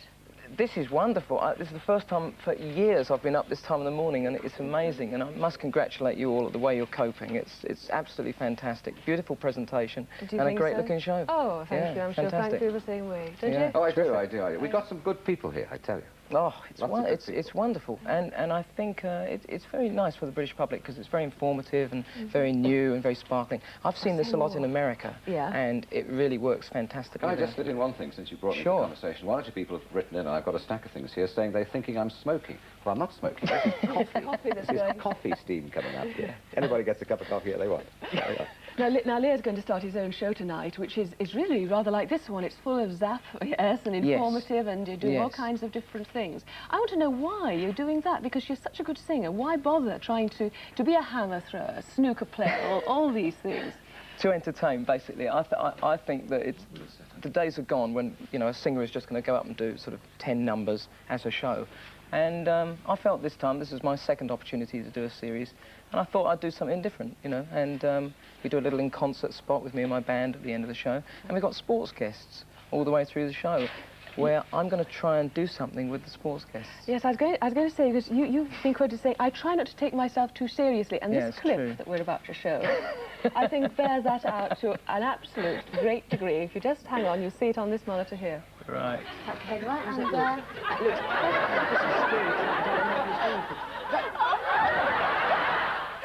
That was amazing. I couldn't do it. I couldn't tumble. It was terrible. Did you ever learn to tumble? I mean, did you ever get over that problem? Well, that was Suzanne Dando. She taught me quite a few wonderful things about gymnastics and everything, but I now can just about get my head down here, but I still can't roll over. Yeah. But it's very tough, you know. I mean, I was no good at any of these sports, but I thought, I've got to try, you know. Well, you've certainly tried. I know that you've been over in America for about a year, haven't you? And you've Yes. just come back. Yes. And how much did that experience of being in America influence the kind of shows that you're doing just now? Terrifically. For TV, it's a wonderful experience because it's a completely different way of working. And I try and get all over the world and do as much different TV as possible. And I think it's sort of helped me. It's really helped me gain some craft, you know. Mm-hmm. Craft in the way of what? Well, I don't know, just being at ease, you know, in front of the camera and just being able to be yourself, really, because you try and put over your own personality and be natural. And you hope that people will spot that on TV and say, hey, he's being himself, you know. And that's basically what it's about. I've been reading a lot about you recently, and one of the things that struck me as really odd is the fact that you have rats as pets. Yes. Now, is that true? Well, it's a long time ago now, but I have had some pet rats, yeah. In fact, I imported a pet rat into America where they have no quarantine. Came on the plane. Wonderful. Eric. He became a showbiz star in Hollywood. Oh, we'll come back to you and your pet Great later. pets, great pets. Thank you, Leo. Thank you. Fine, we go on to the weather now. Francis?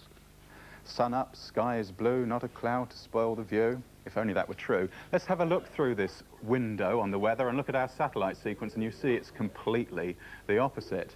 A lot of heavy weather, deep cloud, this high radiant stuff getting into Scotland. Further south, it's not so bad. The cloud is shallow, liable to break, especially in the East Country.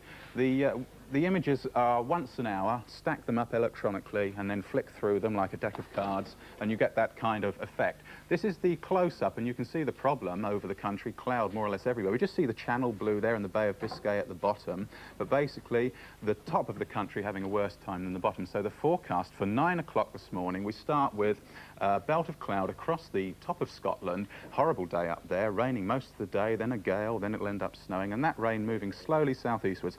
In the East Country, not so bad. By midday, the cloud breaking nicely, some brightness around, but in the West, I think a sunless day, rather dull. By the middle of the afternoon, a little change down over England, but over Scotland, that rain belt working towards the borders, and by 6 o'clock, as the sun goes down, so the rain will be coming over to the borders, the north of England, the Pennines and southern Scotland. Top temperatures then around the region today, you can pick them out for yourself. Very mild over England. It's getting progressively colder up the top of Scotland as that rain belt comes through, and then there'll be snow showers to follow later. Let me put a summary of all that up for you. And the summary has horrible weather up the top of Scotland. In the west, it's rather sunless, and in the east, it's not too bad with the sun coming through. The outlook for the following day, turning cold everywhere, and that's the weather today. And good news too, in a certain amount of, yes, good news too. Now we're going to give you a time check for our viewers in Holland and for you too. It's coming up to 7:30. So coming up in the next half hour on breakfast time is Norman St. John Stevens, who takes a personal look at this morning's papers.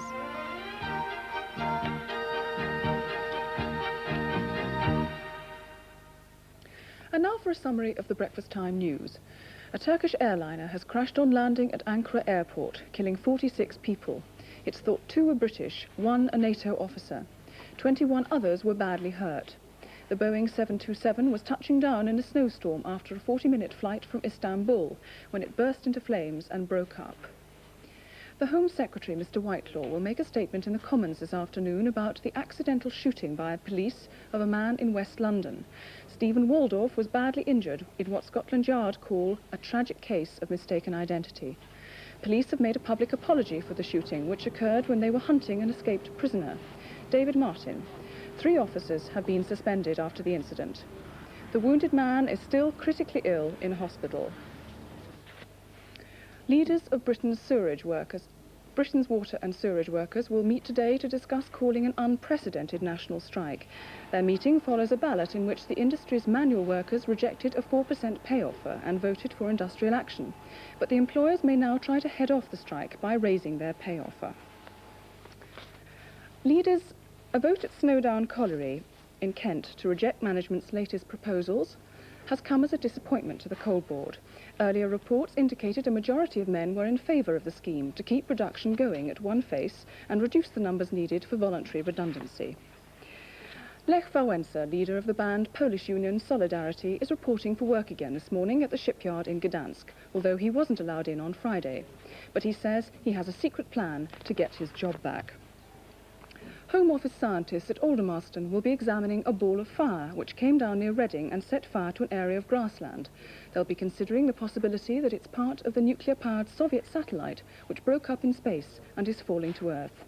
And I'll be back with full details of the news at 8 o'clock. Now, Frank. Thank you. Well, every morning on breakfast time, we'll be asking a guest to join us in the studio here to review the day's papers. Well, today we welcome the Right Honourable Norman St John Stevens MP, whose interests, according to Who's Who, include reading and talking. So we've given you an excellent opportunity this morning to both read and talk. You first ringed an article saying just who did watch us, the early birds. You're not another man in love with Selina Scott, are you? No, I'm not, but I'm very pleased that the Daily Express is the only paper, in fact, who've got any news sense, because they are the only people who've put us on the front page. Unfortunately, of course, they haven't had the opportunity to see us, but they've got a confidential report which has been leaked from the BBC. It's rather discouraging, I'm afraid. Only 1 in 20, in fact, intend to watch it. 6 out of 10 say they never will. And there's a very interesting profile of the average viewer. He tends, more than average, to be a working-class family man of limited education, living in industrialized cities and aged around 30 to 49. So that rules you out, does it? You don't think you'll ever watch us? Fine. Now then, you've got a stack of the other popular papers here on the shooting, which is clearly a very serious story, and one that is covered in The Sun. Who have we shot, Susie? Why didn't police try for a bloodless arrest moments earlier? My gun terror. What's your reaction to that? It's a dreadful story, isn't it? It is a terrible story, and what's interesting is that all the popular papers are deeply shocked by this incident. They've got leaders saying what a critical thing this is. The Sun has done quite well from the news point of view, because the Sun has got a statement from Susie, the girlfriend of the man who in fact was not shot, and she says that the police looked in the windows and said of the car and said, who have we shot, Susie? An extraordinary story. The Mirror, on the other hand, is raising the question why this happened. And, of course, all the papers have it in for the unfortunate Mr. Whiteclaw, who's always there in the front line. The reaction is common in that respect, is it really? It is. The one interesting point made, I think, in the Daily Telegraph is that in many other countries, of course, this would hardly be noticed. It wouldn't cause such a sensation. Can I lead you on, because we've got about a minute or so left? This is right up your street on the Times here. Thatcher does not rule out election in June. So what's the Times saying here, and what's your betting? The Times is reporting Mrs. Thatcher's interview with Brown Walden yesterday, and it's quite clear from this that she's left the June option in, but my betting is still that she will go on until later, because that's what she would like. Very interesting and strong statement she made on safeguarding the pound and multilateral disarmament. She says she's the true disarmer, and of course she's got the Pope on her side as well. They shouldn't mention that. Posy Simmons in The Guardian. You fond of Posy Simmons? Oh, yes, very. It's marvellous. It's a typical Guardian reader. It's a marvellous self-send-up. Yeah. And the cartoon today is charming, with this howling child, and this poor progressive mother has done all the things that she's told by the experts, and the child is still screaming, and there's the sympathetic friend, and the whole thing ends up with the child screaming on and despair. Fine. Well, Mr. St John Stevens, thank you very much indeed. There is one other story here. Royal anger over press pursuits on quiet ski holiday. We'll talk about that later, because in fact we do have, a little later on, an interview with the editor of the Sunday People yesterday on that very matter. And you'll be doing some more papers for us later on. Thank you very much indeed for the I hope I shall be surviving. Are you not feeling too well? I'm feeling strange. It's early for you, is it? No, it's rather late. Oh, 25 to 8? Yes, rather late for me. Oh, fine. Well, we'll follow that up with you later. Selina. Well, each morning on Breakfast Time, we'll be looking ahead to the events which will be making the news later in the day. With all the details this particular morning, here's Andrew Harvey. Today is a disturbing report from ASH, Action on Smoking and Health. It'll reveal that Scotland has the highest death rate in the world from lung cancer, and smoking is almost entirely to blame. At the other end of Britain, the BBC's two newest local radio stations in Devon and Cornwall are on the air for the first time. And the birth will also be announced today of a new generation of industrial robots. According to the British Technology Group, they'll put Britain at the forefront of this technology. But robots can't empty dustbins, much to the relief of Birmingham's dustmen, who today start a 5-year contract to collect the city's rubbish, having beaten off tenders from private companies. Still with industry, the water workers' unions will make their final decision this afternoon on what action to take after rejecting their pay offer. It could be an all-out strike. It's back to work, though, for the House of Commons after the Christmas recess. The main interest, of course, will be Mr. Whitelaw's statement on the London shooting. 3,000 miles away in Ottawa, the Canadian House of Commons also reassembles. But from now on, they'll just be working during the day, with no evening sittings. In London later today, the Prince and Princess of Wales will attend the launch of a £3 million arts festival to take British art and performers to New York this summer. Among those celebrating birthdays today, Sir Keith Joseph, Secretary of State for Education. He's 65. And just 10 years younger is Vidal Sassoon, who led the first wave of British hairdressers across the Atlantic. In America, it's also the birthday of Muhammad Ali, former world heavyweight champion and occasional poet. He'll have fun, I'd say. He's 41 today. To celebrate our first breakfast time, Jane Pawley, presenter of NBC's Today Show, has taken time off to see how we're faring this side of the Atlantic. You're faring very, very well. Are we? Naturals, charming. It's that's more and more praise. It's a hit. America reports it's a hit. It wasn't in any of your newspapers, but good.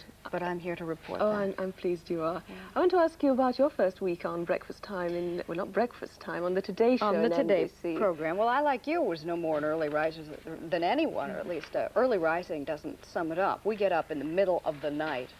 My first week, I was just in from Chicago. I'd worked for NBC as a newscaster in Chicago. And came to New York, and like you, the week before, it was very, very hectic, and trying to get in the rhythm of the day. I was living at that time in a hotel. At the end of a long day of preparation, I went back to the hotel, exhausted, and laid down. Deep sleep, 6 fathoms under I went. I woke up, looked at the clock. It's dark outside, 6 o'clock. In a panic, I have to be on the air at 7. I roll out of bed, I grab whatever clothes I can get, I go into the bathroom, I look in the mirror, and I just have your makeup on. Well, no time to worry about that. And I'm dressing, and I call downstairs, and they got a cab for me, and I'm racing out the door, and I realized it was 6 p.m. Oh, no. I have my days and nights upside down. I have exactly the same problem, getting up in the middle of the night and thinking it is 11 o'clock in the morning rather than 11 o'clock at night. Can I just, forgive me for interrupting, but I gather that when it started in America, your show, 31 years ago last Friday, wasn't it? Yes, it was. Immense time, really. It didn't start too well, and you were pretty well hammered to begin with, but I just want to run something that you brought along with you today, because you introduced into the show a chimpanzee called J.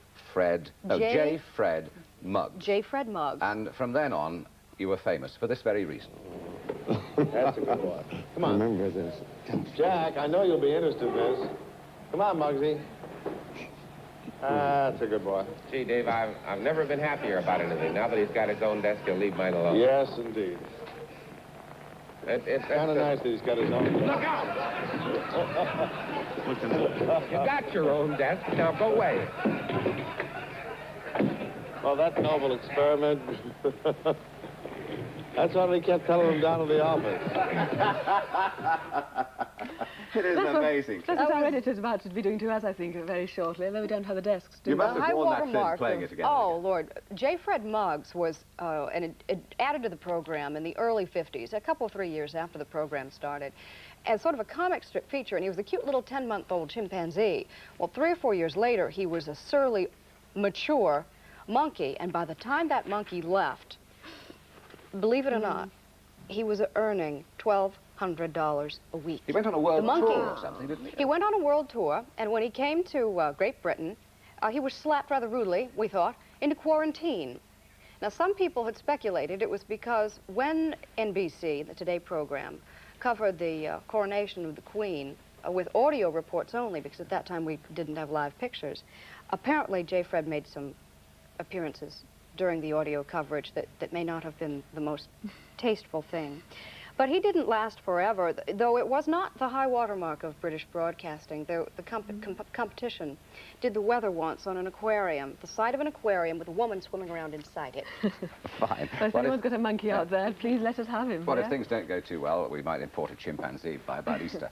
Now, there's been a storm of protest over the weekend following the shooting by police of the wrong man in London last Friday night. And the Home Secretary will be making a statement about it in the House of Commons later today. Well, we have our reporter, Guy Mitchellmore, down at New Scotland Yard this morning. Good morning, Guy. Latest report, please. Good morning, Frank. Well, I tell you, there's a very chilly breeze blowing down here. That's not half as cold as the wind of change which is likely to blow through the upper stories of Scotland Yard behind me. Regardless of the results of the inquiry into last Friday's shooting, the repercussions and the effects of the incident will be far-reaching, both inside Scotland Yard and throughout the country. It's the first real crisis for the new Commissioner, Sir Kenneth Newman. It'll be up to him to provide both the answers to some of those unanswered questions and the solutions. Well, joining me here outside Scotland Yard is Brian Hilliard, who has a very special interest in this case. You're from the Police Review, but you're also a Metropolitan Policeman for 26 years. Were you trained to carry a firearm? Yes, I was an authorised shot in the police. Now, what exactly is the process for becoming an authorised shot? What is the training? It's changed slightly, but there's a basic week's training in which you're taught the fundamentals and in which the instructors take the chance to weed out people they see as psychologically unfit to handle guns. These are gun nuts. Then you're not immediately authorised. You go back in 3 months' time for another week's training, and then you're authorised if, in fact, you achieve a very high pass rate. You've got to score something like 85 out of 95 shots on a target for the minimum qualification. What sort of people are able to become authorised shots? There's no limit on who is able to become an authorised shot. It depends on your ability and your aptitude. You don't volunteer, you get asked to do it. And a great many policemen are not interested in being a shot at all. Do you think these entrance qualifications are stringent enough? They were at one time. Everybody looks to the past and says they were, but at the moment it seems there are too many men authorised. 5,000 authorised shots in the Metropolitan Police means that nearly half the operational force are shots, and I don't think you can control that many and make sure that they're all fit. How do you think Sir Kenneth Newman is going to handle this crisis? He's handled it very well already. I think it's very asinine of the National Council of Civil Liberties to suggest he's pursuing a shoot-on-sight policy. This is a one-off tragedy. He's mounted a very quick, very thorough investigation, suspended the 3 officers involved.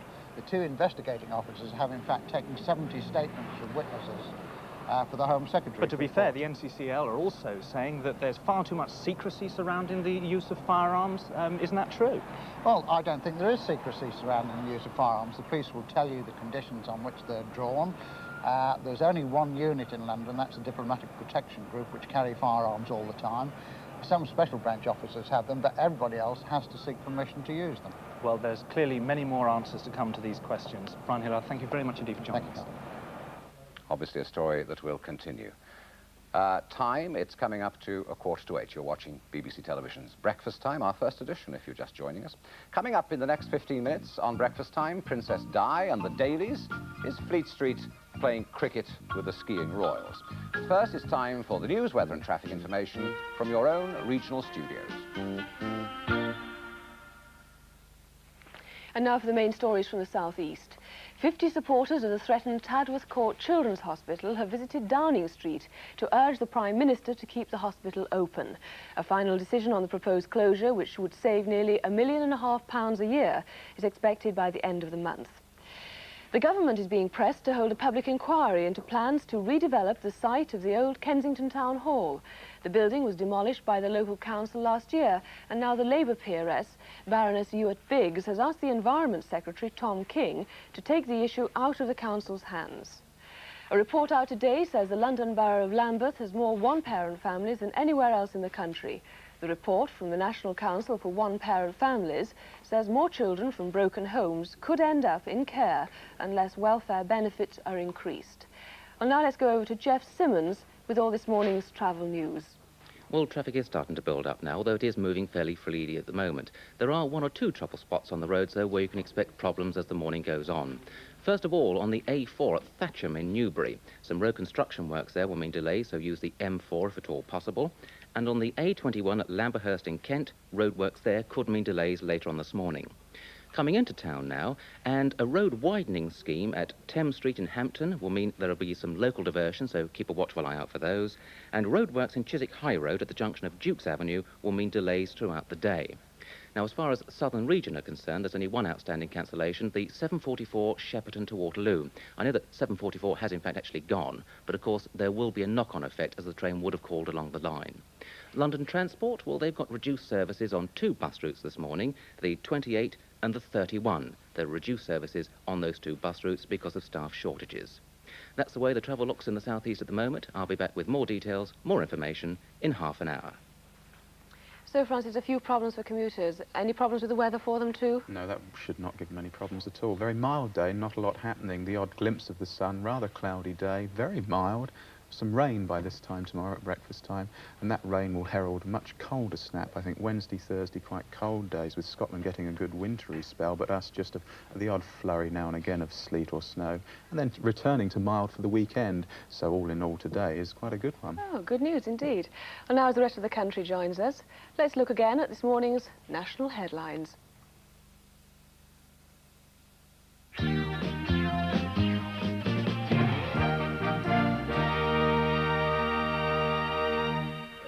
The breakfast time headlines this Monday morning. At least 46 people have died in a plane crash in Turkey, among them at least 2 Britons. The Home Secretary is to make a statement in the Commons later today about the accidental shooting of a man by London police on Friday. Leaders of Britain's waterworkers unions will decide today on whether to call the first ever national strike in the industry, and in Poland, Lech Wałęsa is again reporting to the Gdansk shipyard in the hope that he will be allowed to return to work. Now, over the past 24 hours or so, Fleet Street's royal watchers have been packing their bags and flying back from Liechtenstein. Their abrupt departure follows official criticism of the way they've been covering the skiing holiday of the Prince and Princess of Wales. Now, in order to obtain pictures like these, photographers have gone to extraordinary lengths. Apparently, a Swiss newspaper hired a helicopter to leapfrog the royal couple as they sped down a ski slope, and others have pursued them on skis down mountainsides. And this picture appeared in yesterday's Sunday People, not the picture of me, but the picture you've just been looking at, along with an editorial, that's the one, telling the Princess of Wales to get used to being the centre of attention. Well, I'm now joined by the editor of the newspaper, Nicholas Lloyd. I just wonder, really, whether what you're doing to her, particularly, should ever be done by one human being to another. You are pressing her very, very hard, aren't you? I think that there are 2 points. One, we were asked by the Buckingham Palace to allow the royal family to have a quiet and private Christmas holiday of some 6 weeks' duration. This, in the main, my newspaper and a number of other newspapers have allowed. We haven't sent reporters or photographers to Sandringham. But I think it was somewhat misguided of the Palace and the Prince and Princess of Wales to think that they could go on a public skiing holiday, albeit private, and escape the attentions of the press. They were, after all, going to alpine ski resorts where there are hundreds of rubberneckers, tourists, and there are bound to be, if not the British press, the continental press, in profusion. Even if every Fleet Street editor had decided not to send a photographer or a reporter, there would still have been 20 or so foreign paparazzi trying to take pictures of them. Yes, but that doesn't justify your doing it either, does it, really? I mean, do you not grant that she has any privacy at all? I think, of course, she's got a right to privacy, and I deplore incidents like these Swiss journalists using a helicopter to buzz the couple on ski slopes. I also deplore... Is that your own photographer getting those pictures? No, in fact, this is an interesting point. That picture was taken by a freelance photographer who would have been there regardless, and would have been trying to sell pictures to the American newspapers, to magazines, and also to European newspapers. So it's out of your hands. It's an international problem, you reckon? It is, and I think that what's happened in this case, that the Prince and Princess of Wales could have actually had a rather easier run if in the first 2 or 3 days of the holiday they had, as it were, had impromptu press calls when they were caught by the press, smiled, waved, and said, "Now, gentlemen, please go away and leave us to it."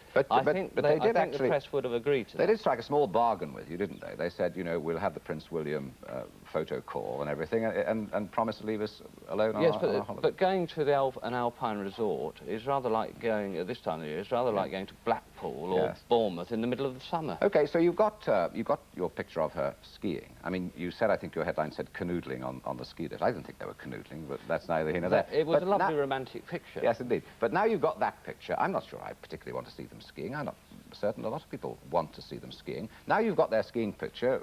Next time they go skiing, we needn't bother again, need we? Hopefully not. Perhaps, I think, in fact, if Michael Shea, the Queen's press officer, and Fleet Street got together, they perhaps could work out a code acceptable to both sides. But let us just be clear about this.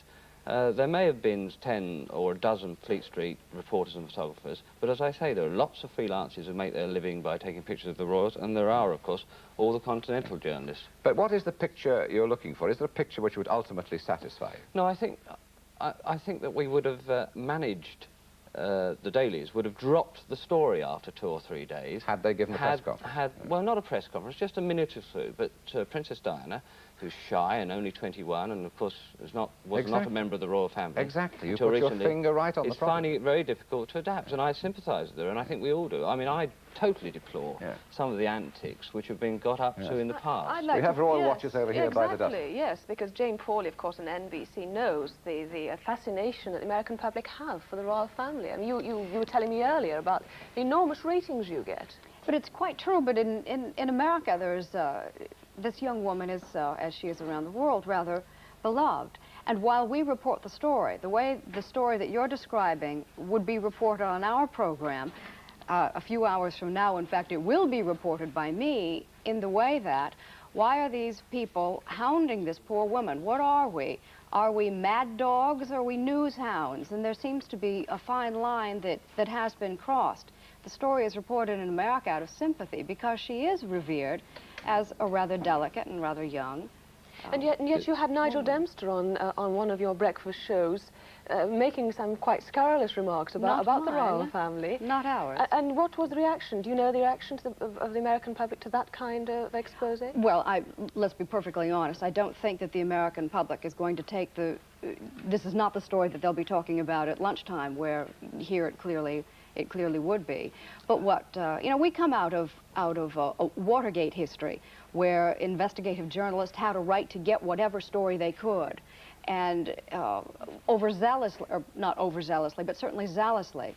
But we don't have anything comparable where an investigative reporter will say no holds barred to get the story of a young woman's personal life. Sir Harry, great royalist, are you not?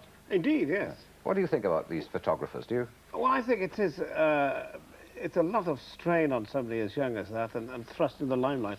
And it can be frightening for anybody. I mean, it's frightening for me, and I've been at it for years, in my way, to suddenly be faced with a battery of photographers, oh, look this way, over here, you know, and that kind of thing they do. And it's frightening, to be honest. It is a newspaper war, isn't it, Nicholas Lloyd? I mean, it is a circulation war you are fighting. Well, I mean, do they sell newspapers in vast quantities, these pictures? They help to sell newspapers, but I think that the public are fascinated by Princess Diana and the royal family, of course, but Princess Diana is probably the most newsworthy woman in the world. But I bet if you took a poll in Britain, the women would say, yes, OK, but leave her alone occasionally and give her a break. But we do leave them alone, quite a lot of the time. I mean, the royal family, as I say, have a 6-week Christmas holiday. Now, for most of that, they're left alone. They have a 2-month summer holiday. They were at Sandringham Gates for the whole time, weren't they? Photographers at Sandringham the whole time. Well, not my photographers, and I think not a lot of newspapers' photographers. But I also think that you know, I am sympathetic to Princess Diana, but I think that the advice on this occasion would have been to pose. The other point is, I think one can exaggerate the amount of attention they actually get on one of these holidays. Because, in fact, as far as I understand it, as they left Liechtenstein most days, the press was stopped by police from following them, couldn't find them, and in fact they didn't know which country they were in most of the time. They were either in Switzerland, Germany, or It is amazing that in... And they only were with them for 2% of the time. In the 31 years of your Today programme, your 3 largest audiences, am I right, have all been to do with our royal occasion? Let me describe the highest rated program ever in the history of our program by twice as large as any other audience, was the royal wedding. Until the Iranian hostages were released on the very day that Ronald Reagan was inaugurated, the second highest rated program was when we came over here for the Queen's Silver Jubilee. And if I'm not mistaken, the 4th was the wedding of Princess Anne. But we do it so respectfully. Well, we move on. Nicholas Lloyd particularly, because you won't be coming back. Thank you very much indeed, Selina. Thank you, Frank. We're now coming up to 3 minutes to 8. And if you've just joined us, a very good morning to you. I'm sure very few of you will have the luxury of being able to watch throughout the 2.5 hours. We believe you'll want to dip in and out as you prepare for your day ahead. So for that reason, we designed a lot of fixed points for you. They're places where every morning at the same time you can guarantee to switch on and get the same information and news. We thought it would be helpful to give you this very short guide. We're on the air every morning at 6:30 a.m. from Monday to Friday here on BBC One. Our main news bulletins with Debbie Rix will be on the hour at 7 o'clock and again at 8 o'clock. And there'll also be shorter picture summaries on the half hour. Now, at 1:45 and 1/4 the hour, there'll be the local news. The 12 BBC regions will each have separate, up-to-the-minute bulletins with additional information about traffic and local weather. The first sports news from David Icke comes at around 6:40, with the racing tip for the day included, and he'll be here again at 7:18 and 8:18 every morning. And then, of course, there are those all-important weather forecasts. Francis Wilson and his satellite pictures will be here just before the hour and before the half hour. Now, these are some of the regular spots on the breakfast time clock, which are designed to keep you fully informed every weekday morning.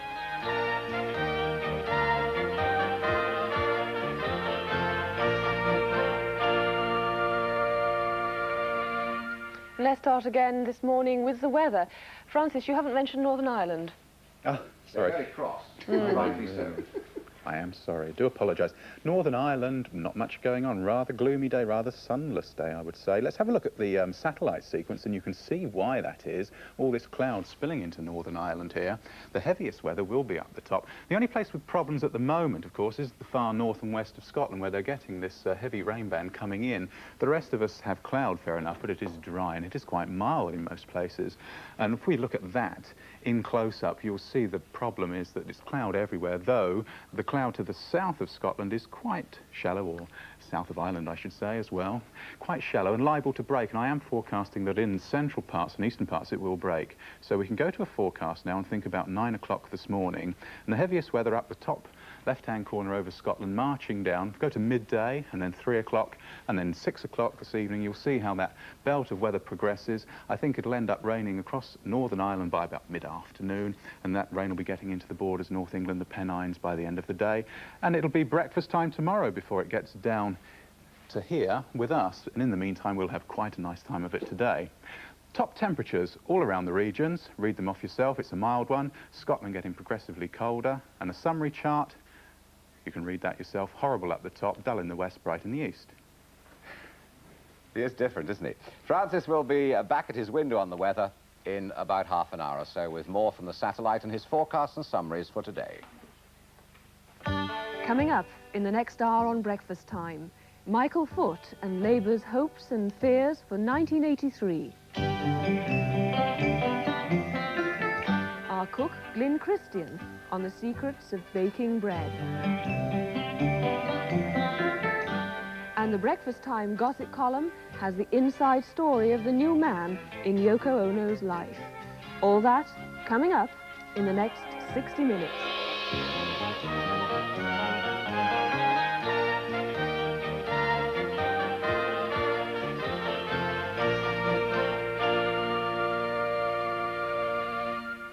Good morning, it's 8 o'clock and you're watching Breakfast Time. This is the first edition of Britain's first breakfast television programme. We've now been on the air since 6:30 and we'll be here for another 1 hour with features, guests and local news, weather and traffic information from your own regional studios. But now it's time for our main on-the-hour bulletin of national and international news. It's read by Debbie Rix. Good morning. And the main stories so far today. More than 40 people have been killed in a Turkish airliner crash at Ankara airport. The Home Secretary, William Whitelaw, is to tell MPs this afternoon about the police ambush which went wrong. And leaders of Britain's water and sewerage workers are deciding whether to call the industry's first ever national strike. First, that airliner crash near the Turkish capital, Ankara. 46 of the 67 passengers and crew were killed, the rest seriously injured. It's understood at least 2 of the dead were British, one a NATO officer, Lieutenant Colonel Peter Andrews, and the other named as Mr. Edward Gregory. The Turkish Airlines Boeing 727 crashed when touching down at Ankara airport during a snowstorm at the end of a flight from Istanbul. David Barchard reports from Ankara. The airliner, on its way from Istanbul to Ankara, 27 of whose 61 passengers had apparently begun their flights in Western Europe, seems to have done a belly flop as it approached the tarmac of Ankara Airport's runway. It may have been trying to carry out an emergency landing, though this has not been officially confirmed. Observers present say the plane's body broke into 3 parts, and that the central section immediately went up in flames, causing an explosion which threw the wings nearly 500 yards. This is the 7th big crash involving Turkish Airlines in 10 years. In 1974, about 350 people, 200 of them British, died when a DC-10 went down near Paris on an Istanbul to London flight. 8 people were injured last night when a car drove into a crowd at a church car park. 150 people were waiting there after a service at the Brethren Assembly Hall at Stockport near Manchester. The car, driven by an elderly woman, ended by crashing into a tree. The Home Secretary, Mr. William Whitelaw, is to make a common statement this afternoon about the shooting of a man in West London. 26-year-old Stephen Waldorf was shot and injured by police in what Scotland Yard call a tragic case of mistaken identity. The Yard have also admitted that policemen with guns were sent to more than 15,000 incidents since 1980. Amid the growing outcry over the shooting, Mr. Waldorf lies critically ill in St Stephen's Hospital in Chelsea. From there, Clive Ferguson reports. Throughout the night, Stephen Waldorf's condition has remained as it was yesterday, stable but critical. He's still in intensive care here at St Stephen's Hospital and on a life support machine. His family has been at his bedside constantly. As yet, they've been reticent to talk about the shooting, but a description of what happened on Friday night has come from the backseat passenger in the Mini. She's Sue Stevens and is the girlfriend of David Martin, the man for whom it appears the police mistook Stephen Waldorf. Miss Stevens has given her version of events to a national newspaper. She's reported as saying that the police gave no warning before they opened fire on the car. She says no one in the Mini made any movement to suggest they were going for a gun. We were just stuck in traffic, she says, when suddenly the car was full of bullets. Initially, Miss Stevens says, the police were exultant. When they realized they'd made a mistake, their mood changed to one of horror and fright. Leaders of Britain's water and sewerage workers meet today to discuss calling an unprecedented all-out national strike. This follows a ballot in which the industry's 29,000 manual workers rejected a 4% pay offer and voted for industrial action. But the employers may try to head off the strike by raising the pay offer, as our Labour Relations correspondent John Fryer reports. The unions will not be surprised if the employers, the National Water Council, raise their offer to around 6% before a strike can start. The big question is whether this will be sufficient. The union's main ambition is to be elevated to the top quarter of the Manual Workers' Pay League, to join men in the gas and electricity industries. So far, the council has steadfastly refused to concede, though the unions say they were promised comparability as part of last year's settlement. The water and sewerage workers have formidable power, but have yet to use it in an all-out national strike. Both unions and management fear the consequences, but the rank and file threw out the 4% offer by a thumping 4-1 majority. This indicates that attempts to head them off through a slightly improved offer, possibly tied to arbitration, may prove very difficult. A vote by miners at Snowdown Colliery in Kent to reject management's latest proposals has come as a setback for the coal board. Earlier reports suggested that men at the pit were in favour of the scheme to keep output going at one coalface and reduce the numbers needed for voluntary redundancy. Snowdown is likely to be raised at a meeting next week between miners leader Arthur Scargill and coal board chairman Norman Siddle to discuss the whole question of pit closures. There's been a new move by the transport workers in their campaign to stop Vauxhall importing their new car, the Nova. The union want the car built in Britain, not Spain, so their Deputy General Secretary, Alex Kitson, has been to Vauxhall plant in Saragossa in a bid to win the support of the Spanish unions. But it's not yet clear whether they were prepared to back him. MPs returned to Westminster this afternoon after the Christmas recess, and the main interest this week seems likely to be concentrated on tomorrow's official publication of the Franks Report into events leading up to the fighting in the Falklands. But another big political talking point will continue to be the possible date of the next election. Here's our political editor, John Cole. The election campaign really begins this week. When Mrs Thatcher's aides ruled out an early poll, they were apparently concerned only to staunch the pound slide. The Prime Minister herself made clear at the weekend that her options are open. June is the earliest practical date for an election. The government will want to wait for the budget and the new constituency boundaries, which should give them 20 extra seats. So she's apparently prepared for the traditional tease about election dates, any time between this June and June 1984. My guess remains this October. Nuclear weapons will be the main subject of talks today between the Foreign Soviet Minister Mr. Gromyko and his West German counterpart Herr Genscher. Mr. Gromyko, who arrived in Bonn yesterday, will be told that West Germany is committed to the deployment of American cruise and Pershing II missiles, unless there's a breakthrough in the disarmament talks. Tomorrow he meets Chancellor Kohl. Lech Wałęsa, leader of the banned Polish union Solidarity, is reporting for work about now at the Lenin shipyard in Gdansk. He also tried on Friday and wasn't allowed in, but today he says he has a secret plan to get his old job back. Police in Miami have been turning the tables on the smugglers who've made Florida the main drugs route into the United States. Boats and aircraft seized from the gangs are later being used by the police to round them up. This report from one of our United States correspondents, Brian Barron. Off the Florida Keys, one of the latest weapons in the war against drug smugglers. Police at the helm of a confiscated speedboat. It's the same story in Miami. A sheriff tests out his new patrol helicopter, one that was bought with money taken from drug smugglers. Over £30 million worth of hardware has been seized from drug gangs and is increasingly being turned against them. There are fleets of cars and more speedboats. 2 months ago, President Reagan went to Miami to review an anti-smuggling task force, and he saw for himself some of the booty that had been confiscated. Which one of you is asking where we're going to get the money? Today, with the recession still biting here and money short, Florida police are encouraged to strip the smugglers of their assets. It certainly seems to be working. This police helicopter was partly paid for by drug smugglers who were caught, and its radar is keeping up the pressure. And now for some news you already know. Breakfast TV is on the air. This is the first edition of Breakfast Time, and we've been filming some of you watching us. Peter Gould reporting. When the programme began at 6:30, viewers in the Smithfield Tavern in the heart of London were already wide awake. The pub is always open this early because the regulars here are all employed at the nearby Smithfield Meat Market, and their working day starts even earlier. So this was more like a lunch break. Can I ask you, what do you think of the idea of breakfast television? Marvellous. You can have a drink and watch the television and go back to bed when it's finished. Well, I'll come in here every day when I finish work, so as long as we can keep the telly here and we can have a drink at the same time, it'd be nice. What do you think of breakfast television? Well, it's brought the customers in this morning. We'll let you know when it's been on a couple of days and see if they're still interested in it then. So that's what they're saying about us. Well, I'll be back at 8:30 with a summary. And now, Nick.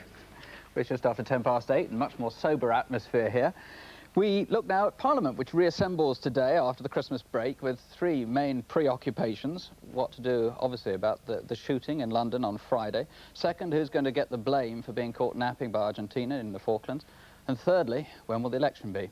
So it's a crucial session for the Leader of the Opposition, Michael Foot. Welcome to Breakfast Time. Are you going to be a regular viewer of ours? Well, I don't know whether I can actually promise that, although I'll do my best, but the one in my household who's kicking up the biggest row this morning is my dog Dizzy, because this is exactly the moment when I'm normally on Hampstead Heath. So missing his walk? Yes, and he was furious this morning, but I hope he'll get used to it. How confident are you that you are going to be Prime Minister by the end of this year? Well, I think we've got every chance of doing it. Of course, we've got a lot of work to do, but I see the Prime Minister was talking about an election yesterday and talking, not indicating when it might happen. She was also showing her wonderful capacity for blaming everybody else for everything that happens.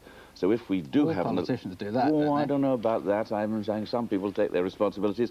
But she says that Peter Shaw's responsible for the financial troubles. No doubt this week she'll be blaming Jim Callaghan for the invasion of the Falklands, and maybe she'll fight the next election on the programme, Don't Blame Me, I Was Only the Prime Minister. I was intrigued, actually, that you blamed Mrs Thatcher and her policies for the financial problems, yet all it took is Mrs Thatcher to come back from the Falklands and say, now to the financiers, and the pound went up 3 cents. Well, she's the one who says that the financiers ought to be running the whole economy, and then she comes home and says that they're fickle and don't understand the economy at all. A few months ago, she was telling us that they were the very people who knew best, and she may be saying that in a few months' time. So she's a bit inconsistent about that one. The big issue that blame is going to attach one way or another, perhaps, in the next few days is going to be the launch of the Franks report tomorrow. The Labour Party has been pretty critical of the government throughout the Falklands crisis and said it wouldn't have happened had Labour been in power. Are you therefore confident that Mrs Thatcher's going to get a rap over the knuckles? Well, I certainly wouldn't like to comment on what is in the Franks report until I've actually read it. So you're not confident that he will share your views? I wouldn't comment on it before I've actually read it, and I think that's good advice to everybody. But anybody can compare with them for themselves. Without any Franks report, what happened under the Labour government, what Jim Callaghan did when he was Prime Minister, was to take action beforehand. He took precautions. He sent some of the ships out to the Falklands before the danger, and as a result there was no invasion. That's not argument, that's history. The big event this afternoon that all eyes are going to be focused on is the statement by Willie Whitelaw about the tragic shooting in London. Now, we know that Labour's policy generally is that you want greater control over the police, more political control. But specifically talking about guns, are you worried now that the police in Britain have become overarmed? Well, there's always been in this country, I'm glad to say, tremendous opposition to arming the police. And this event, this tragic event, of course, unspeakable tragedy for the people concerned, but tragedy also for the community as a whole, I think underlines and proves how important it is to resist the idea of spreading and increasing the number of guns carried by the police. That's not going to assist in dealing with the problem.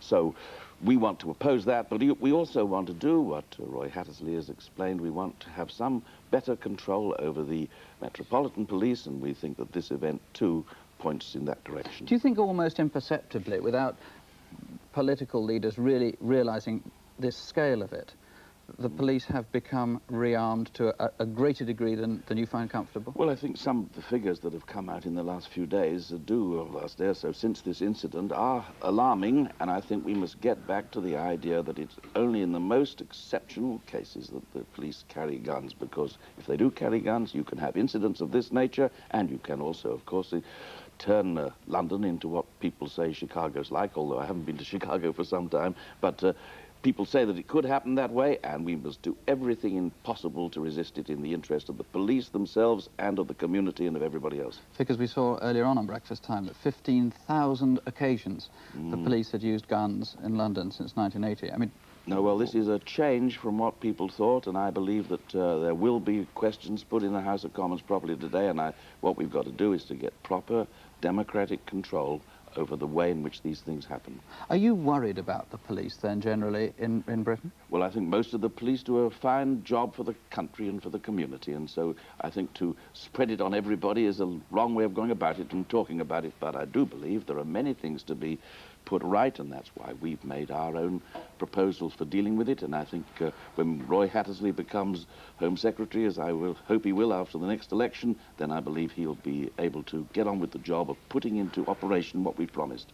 I'm sure many police officers will be relieved and pleased to hear your praise for their general conduct in any case. Michael Foote, thank you very much. Thank you, and all the best of luck. Thank you. And I hope we haven't upset the walking metabolism of your dog too much that it gets a walk later on. But it is 8:15 today, and coming up in the next 15 minutes on Breakfast Time, our astrologer, Russell Grant, takes a look at the stars this Monday morning. But first it's time for the news, weather and traffic information from your own regional studios.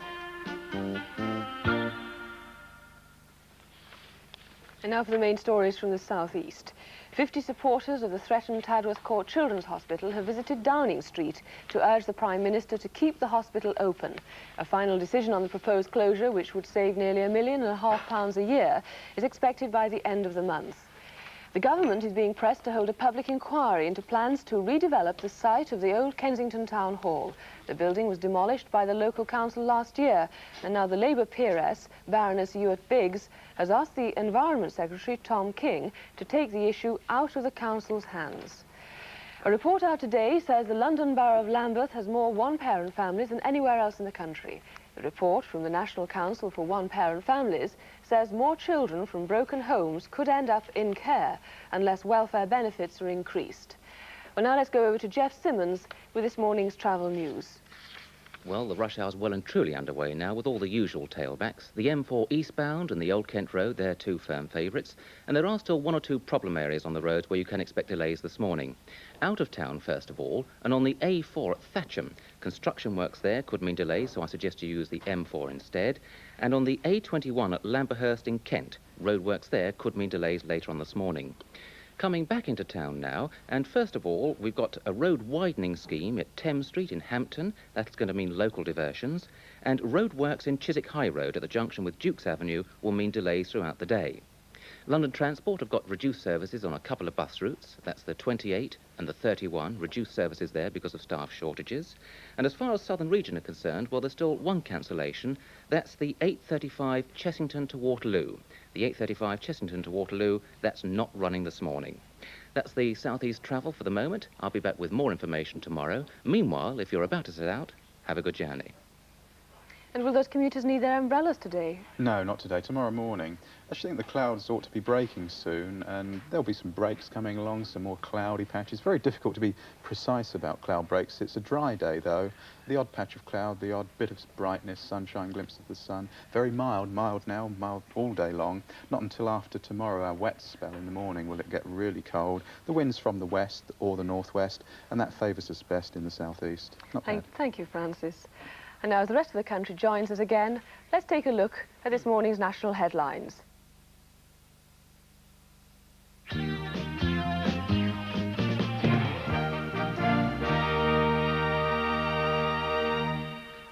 The breakfast time headlines on this Monday morning. In Turkey, 46 people have been killed in an air crash. At least 2 are Britons. The Home Secretary is to make a statement in the Commons later today about the accidental shooting of a man by London police on Friday. Leaders of Britain's water workers' unions will decide today on whether to call the first ever national strike in the industry. And in Poland, Lech Wałęsa is again reporting to the Gdansk shipyard in the hope that he will be allowed to return to work. And now we're going to our next session of sport in breakfast time. David Icke is waiting. Thanks, Frank. Well, Britain's King's Cup tennis team moved closer to the final playoffs in Stockholm with a 3-0 win over Austria in Cardiff. Buster Mottram was the main reason for that. He won his singles match with considerable comfort, 6-1, 6-2, and then teamed up with Andrew Jarrett to win the doubles. Jeremy Bates was Britain's other winner. Again, he won his singles match in straight sets. They now meet Russia in Moscow on Thursday and the holders West Germany in Crawley next Sunday. Martina Navratilova is another tennis player with something to celebrate this morning because she beat Sylvia Hanicka to win the Houston Women's Tennis Tournament, and it took her just 44 minutes to do it. Steve Davis has ended a disappointing spell for him by winning the Larder Snooker Classic at Warrington. Davis, the former world champion, won the last 4 frames of the final last night to beat the Canadian Bill Werbeniuk by 9 frames to 5 and take the first prize of £16,000. Werbeniuk, who was playing in his first major final, had the consolation of the second prize. It was some consolation too, a mere £10,000. Well, now I'll look back at the highlights of the weekend, something we'll be doing every Monday morning, and it was a weekend on this occasion dominated by football, cricket, and more than anything, the start of the Rugby Union Five Nations Championship. Now, Ireland went to Murrayfield to begin their defence of the Triple Crown, looking to Ollie Campbell to give a reshoot travelled well. They scored 3 tries to beat England 19-15. Martinez, 1-0, that's Rodriguez, you can see the big man out to Condarevero. Brilliant move along the line there, out to the wing, and that's a marvellous try for Esteve.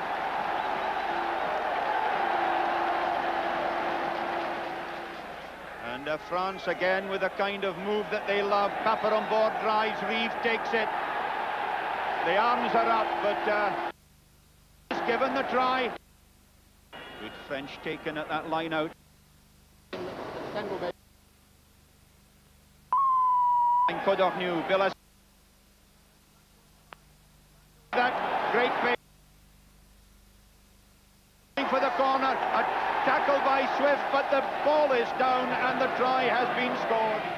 In football, 24,000 saw Liverpool continue to leave the First Division far behind thanks to an injury time goal at West Brom. And the scorer, well, who else?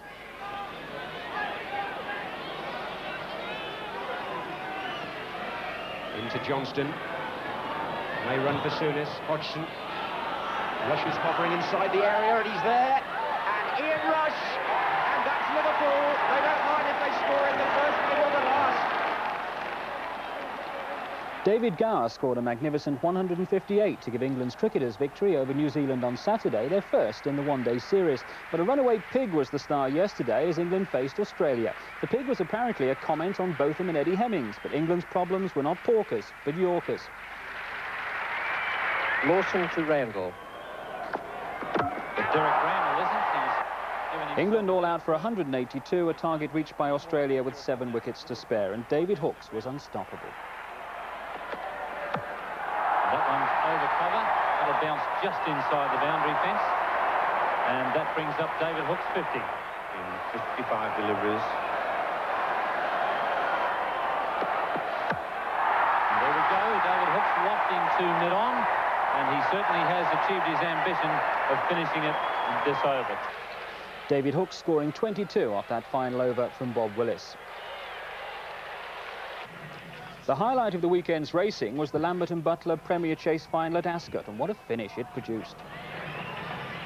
Coming down to the second last now. Prominent Artist with the advantage over Gay Chance. These two clear of Coombe Ditches in third. Prominent Artist lands the lead from Gay Chance. Then comes Coombe Ditch. They're racing to the final fence now. Prominent Artist on the far side. Gay Chance on the near side. Coombe Ditches in third. There's nothing between the two leaders. Prominent Artist on the far side.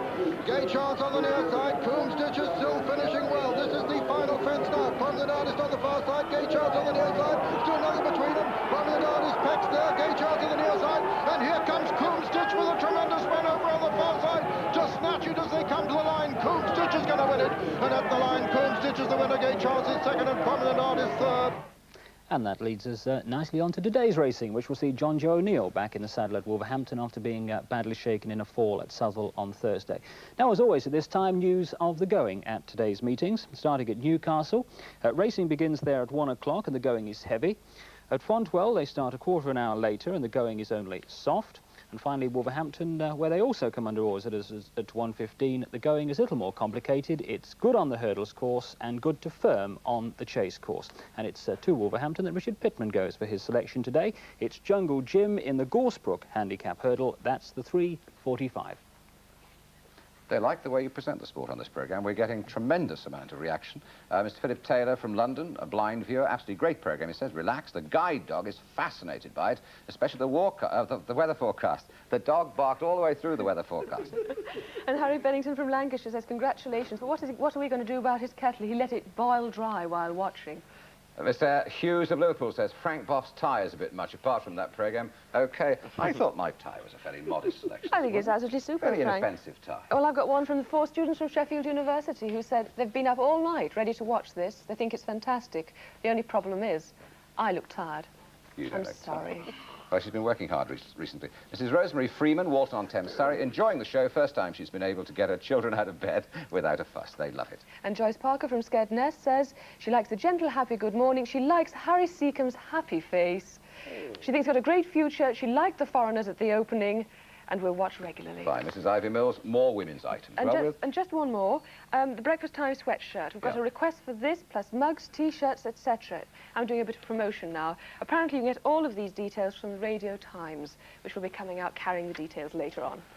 Fine. And now as we turn again to our 2 guests on this, the first ever Breakfast Time, we can meet a man who is going to be very much part of the daily programme routine. Mr. Russell Grant will be with us as the resident astrologer, meeting our guests and reading their signs. Well, we've put him up against Harry Seacombe. They make a fine pair of bookends, I must say. But I hate to tell you, Frank, he's thinner than me. I can't believe it. The one person who was always bigger than me was Sir Harry Seacombe. Oh, bigger than anybody. So it's him and me. It's the colours, though. You see, I'm in a nice light colour today. Well, yes. What that man's going to do about your tie, now he's seen my jumper, he probably will never watch again. Now then, look, the guy's looking slim and fit and obviously got a great future ahead of him. What do you have to say about his, what's in his stars this particular morning? Well, we've not done the full chart, but it's very interesting because, in fact, Sir Harry is born under the sign of Virgo. And we're going to look at the sign of Virgo, so that includes all the viewers as well. And really, it is the sign of health. So you couldn't have started better than with your diet. I think this would be a great reading. Anyway, the main thing with Virgo, it's one of the most intellectual signs of the zodiac. Whoa. And it's ruled by Mercury. And, in fact, you have 4 planets in the sign of Virgo. So, quite honestly, Harry, I think if you hadn't have risen to stardom in the way you have, then it's quite likely, I believe you could have been a Charles Dickens or a William Shakespeare. But he is a He is not an intellectual. I'm an idiot, folks. But don't you find that you enjoy the more sort of classy stuff, the intellectual? Well, I read a lot, yes. Yes, I do read a lot. You don't know what he's talking about. We don't mean the Beano. Anyway, the thing is, for all Virgos watching and yourself, the next year is a very, very important year, but I want you to take it easy. There are 3 planets moving from the sign of Sagittarius, which means you're going to want to get out of the old routine. That's why you're here at 6:30. Of course. So it's going to be a very important year, and I believe you're going to turn your hand to things that you normally wouldn't have done. Carpentry? Carpentry, something like that, or maybe you might go on the old buses or something like that. That could be, yes, nice. Conductor, yes. Conductor, yes. But you are going to do something very different, I believe, over this coming year. And in fact, for all Virgos watching, it's a very good year for getting out of the old routine. Can I ask your reaction to that? Do you have any great plans afoot which are going to reshape your destiny? Next year? No, not at the moment. This year? This year, yes. Well, I'm doing a musical for a change, yes, on television. Which is not a departure, but it's something different from doing the old specials. Yes. So that's something. It's peeps. So otherwise, everything else will come to you as a great surprise, according to Russell. It will indeed. Well, the funniest thing is on Radio 2, just a few weeks ago, we had more callers who were Virgos than any other sign because they were going through this change. One quick thing, we've had our first dedication. Alec Firth from Crowedge in Yorkshire shares his birthday with us on breakfast time. Happy birthday, Andrew, and indeed anyone whose birthday it is today. That's very interesting. Actually, his doctor told him to take care. I mean, you didn't do him any favours. Well, it's a sign of health. The weather. I thought we were going to bring Jane into all of this. Jane's sitting here waiting patiently. We'll have to have a special horoscope as well. Now, the weather, and apparently our Francis has been getting things wrong again because he missed out Northern Ireland last time. He missed out the Channel Islands this time. Yes, you need to scratch your head, my dear. I'll mention them in a moment. A terrestrial look at the weather now. Let's go straight to the satellite sequence in this weather window, and it looks a pretty gloomy day all over Britain to start with, including the Channel Isles. This metamorphosis that you see before you is quite meaningful. You'll find that tomorrow this whole band as a chunk will come right through, giving us all some rain. But at the moment we'll have a close-up look at it, and you'll see that also the grayscale right across the country is quite variable, which means the cloud over much of southern parts is thin enough to break. It should be breaking in southern and eastern bits, whereas in the north it looks like a pretty rotten day. Let's go to the forecast, and we start at 9 o'clock this morning when I think that cloud will be giving rain in the far north and west of Scotland, and that'll gradually be heading southeastwards. So in the north and west of Scotland, a pretty awful day, because by the end of the day there'll be gales as well, and it'll end up as snow.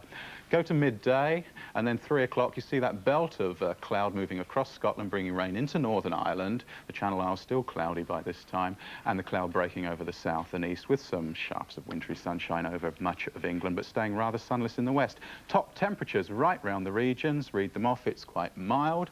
Scotland will become progressively cooler, as we all will do tomorrow, once that belt of rain is through, reaching London around breakfast time tomorrow. A summary of all that then. A summary chart that you can read for yourself. It's not very nice in the north. In the west, it's quite dull and drizzly, and in the east, it'll brighten up somewhat, and Tuesday will be much colder everywhere. That's today's weather. Thank you very much indeed. Well, now then, the time check, it's just coming up to 8:30, and coming up in the next half hour on breakfast time, our gossip column and the new man in Yoko Ono's life.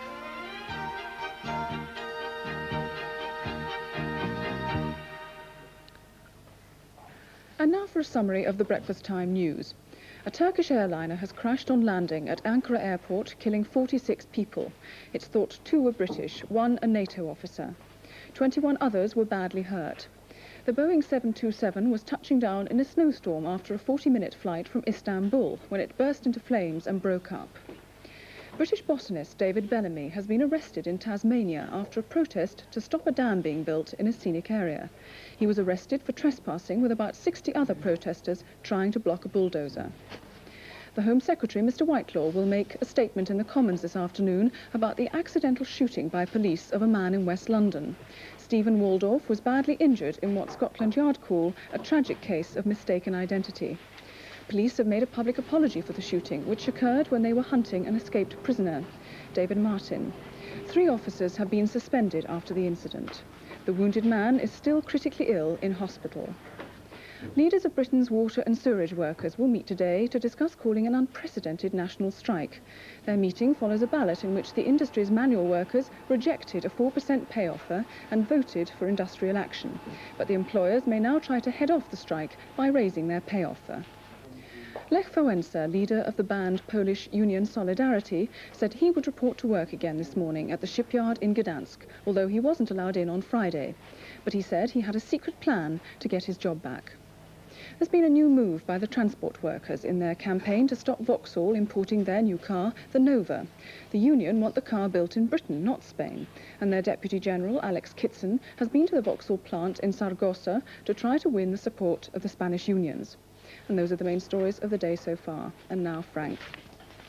Well, about this time every morning on Breakfast Time, we'll be asking a guest to take us through the daily papers. And today we welcome to the studio the Right Honourable Norman St John Stevens MP, who has been described by an earlier guest on this morning's programme, Michael Foot, as adding to the jollity of the House of Commons. Now, I left you when you were looking at the papers before on the story of, in the Telegraph, royal anger over press pursuits on quiet ski holiday, and I've since spoken, as I was saying at that time, to the editor of the Sunday People. Yes, well, it's quite interesting, the Telegraph attitude, because the Telegraph didn't send any reporters to harass the Princess, so although the popular papers did, they rather ignored the story about royal anger, and the Telegraph has, in fact, given a rather censorious piece, but a quite informative, interesting piece, pointing out that the Queen doesn't like her holiday at Sandringham disturbed. I know that from my own experience, because when I was Chancellor of the Duchy of Lancaster, I once wanted to go down and see her about duchy affairs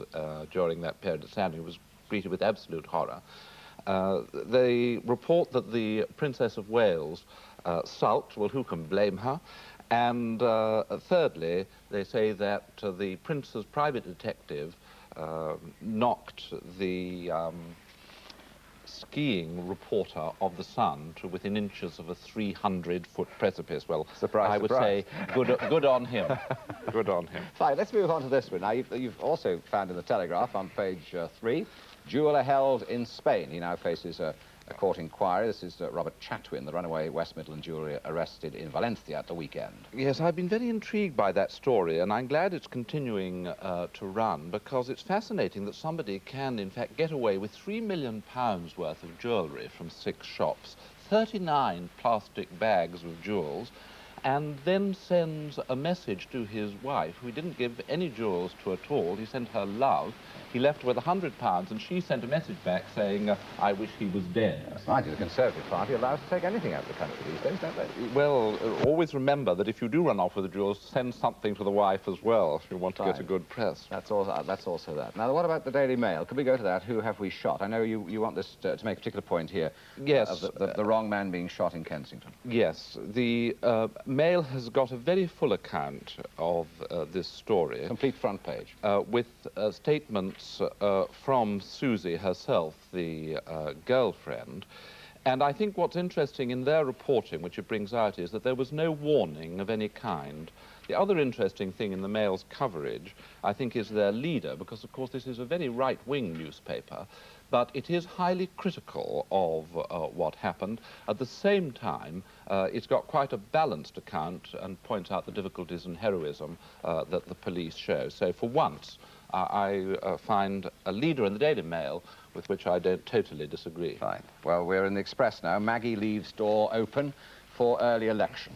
Well, this is the broadcast that the Prime Minister did yesterday, and the Express has seized on this point that the election could still be in June. They also deal with the confrontation that occurred between Mr. Foote and Mrs. Thatcher subsequently in this gladiatorial thing. They've presented that, and they deal with the economic aspects. Now, looking down to the bottom of their report, what do I see? A little cartoon, Frank, with you in it. I know. And it says, it's Frank Bough reading the newspaper, and it shows you with the newspaper covering your face entirely from the viewers, which I must say I hadn't noticed you doing. Yes, indeed. How perceptive the Daily Express is, I must say. And I tell you, even more perceptive is the Daily Telegraph. You'll have to be very quick, otherwise we're going to fall off the air. Well, there's something for me here, holding the purse strings, and here's a leader supporting my private member's bill to get value for the taxpayers' money. Excellent Telegraph, a wonderful paper. Bless you for coming in. Thank you very much indeed, Selina.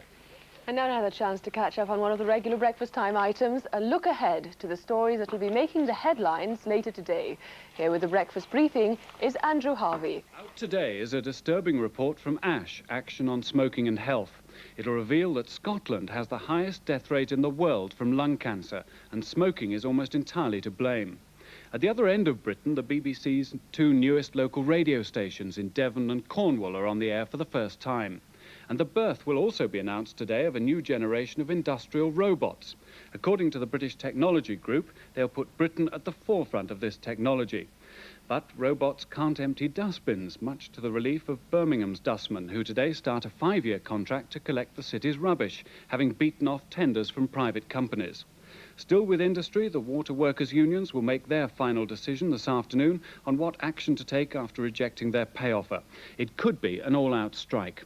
It's back to work, though, for the House of Commons after the Christmas recess. The main interest, of course, will be Mr. Whitelaw's statement on the London shooting. 3,000 miles away in Ottawa, the Canadian House of Commons also reassembles. But from now on, they'll just be working during the day with no evening sittings. In London later today, the Prince and Princess of Wales will attend the launch of a £3 million arts festival to take British art and performers to New York this summer. Among those celebrating birthdays today, Sir Keith Joseph, Secretary of State for Education. He's 65. And just 10 years younger is Vidal Sassoon, who led the first wave of British hairdressers across the Atlantic. In America, it's also the birthday of Muhammad Ali, former world heavyweight champion and occasional poet. He'll have fun, I'd say. He's 41 today. And it's now nearly 20 to 9 in the morning. In New York, though, it's just after 3:30 in the morning there. But our New York bureau in Fifth Avenue is very much awake and hard at work, because not only American news, but news from all over the world passes through New York while we're asleep. Here on Breakfast Time, we have our own team in New York and our own presenter. He's Bob Friend. Here's a flavour of the city of New York and the stories Bob will be covering. My little town blues are melting away. I'll make a brand new start of it in old New York. If I can make it there, I'd make it anywhere. It's up to you, New York, New York.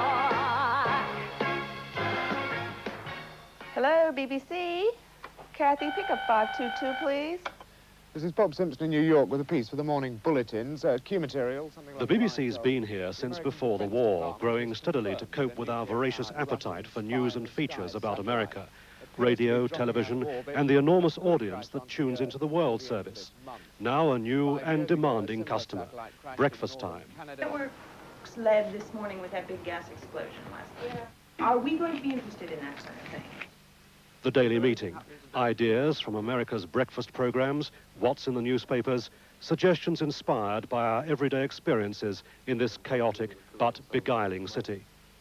It's a wide-ranging brief, a mixture of the amusing and the bizarre, futuristic developments, and aspects of American life which are surprising and occasionally sad.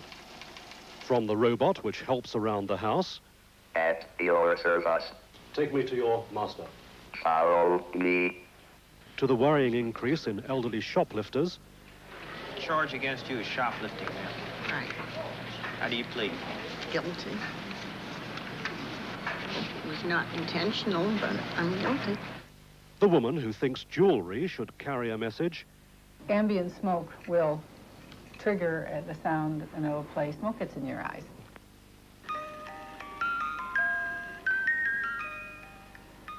And interviews with personalities like Sir Richard Attenborough, here at the weekend to accept a Peace Prize.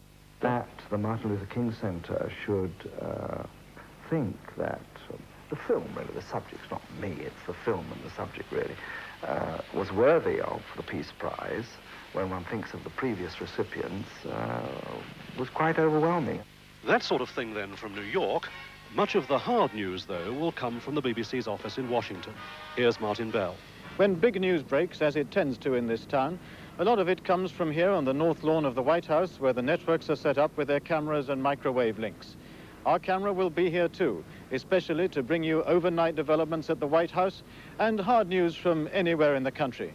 I shall be joined in this by Brian Barron, who's coming to the Washington Bureau from a previous assignment in Belfast. We don't know what the news will be. We do know we'll try to bring it to you for breakfast time, even if it means being up at 2 o'clock in the morning. Frankly, we think Well, there we are. We look forward very much to having our reports from America. Now, if you're one of those people who rung up this morning to wish us well, which you have in your thousands, to offer criticism and advice, many, many thanks indeed. And you'll be pleased to know that Breakfast Time will have its own phone-in, so you'll be able to phone in and tell us what you think of the programme, pass your opinion, and indeed talk to some of the experts and people and guests that we have on the programme. And we'll be giving you details of how you go about that in the programme a little later. Meanwhile, thank you very much for jamming the phones. The reaction is precisely what we wanted. I'm told that the train drivers are saying that this morning, while it was getting light, there are television sets on all along the train line, going on forever and ever. But please don't ring after 9 o'clock, because the lovely ladies who are taking the phone calls are absolutely hassled, and they do need a rest after 9 o'clock. But thank you, nevertheless. Breakfast Time, meanwhile, Frank, would like to give its congratulations, offer its congratulations to Mr. and Mrs. Lewis, who had a baby boy, Paul. Mrs. Lewis had him at the, let me get it right, the West Middlesex Hospital. He was 7 pounds 7 ounces, and apparently he was born just as we went on the air. Congratulations to you. We'd send you a sweatshirt, but I think it would be a bit too big for a tiny boy like that. Now then, I wonder if you haven't always wondered what goes on behind the closed doors of the rich and the famous. Well, here with a not always reverent look at the lives of the high and mighty is our resident gossip columnist, Christopher Wilson. Well, let's start with the latest weird fashion to hit London. At a new club called Mud, young people who've wearied of the punk era and the new romantic era have come up with the latest idea, which turns out to be as old as the hills. Barn dancing. Accompanied by Morris men with their violins and bells, the young folk twist and weave their way around the dance floor, though, as you can see, their garb is hardly the traditional string round the trousers touch. Traditionalists, of course, will see this as just another violation of our sacred past, but at least it keeps them off the streets. And the new word to learn for parents anxious to keep up with their teenage offspring's latest eccentricity is scratching. Not something you do when you're in need of a bath, but it means a disc jockey playing one record while simultaneously running another backwards and forwards. The row is hideous. Now, of course, we all know that the old pals act, the old school tie, all that sort of nonsense, is a thing of the past. We know that, and so does Sir Keith Joseph, the education minister, which must make it difficult for the essentially nice Sir Keith to face up to the bleatings of the promising young man he's just taken on as his political advisor, Oliver Letwin. Sir Keith is, of course, in charge of 26,000 state schools. Mr. Letwin, an old Etonian, is frank about the job. My parents knew Sir Keith, and they suggested my name to him, he says. And he adds that until he got the job, I'd never set foot inside a state school before. It was quite a shock. Well, it's now 2 years since former Beatle John Lennon was assassinated. His widow, Yoko Ono, lives on in New York, but despite continuing reports in some Fleet Street newspapers, she's not living out her widowhood alone. Yoko now lives permanently with a young Hungarian interior designer called Sam Habitoy, who bears a remarkable resemblance to the late Lennon, and friends expect them to marry very soon.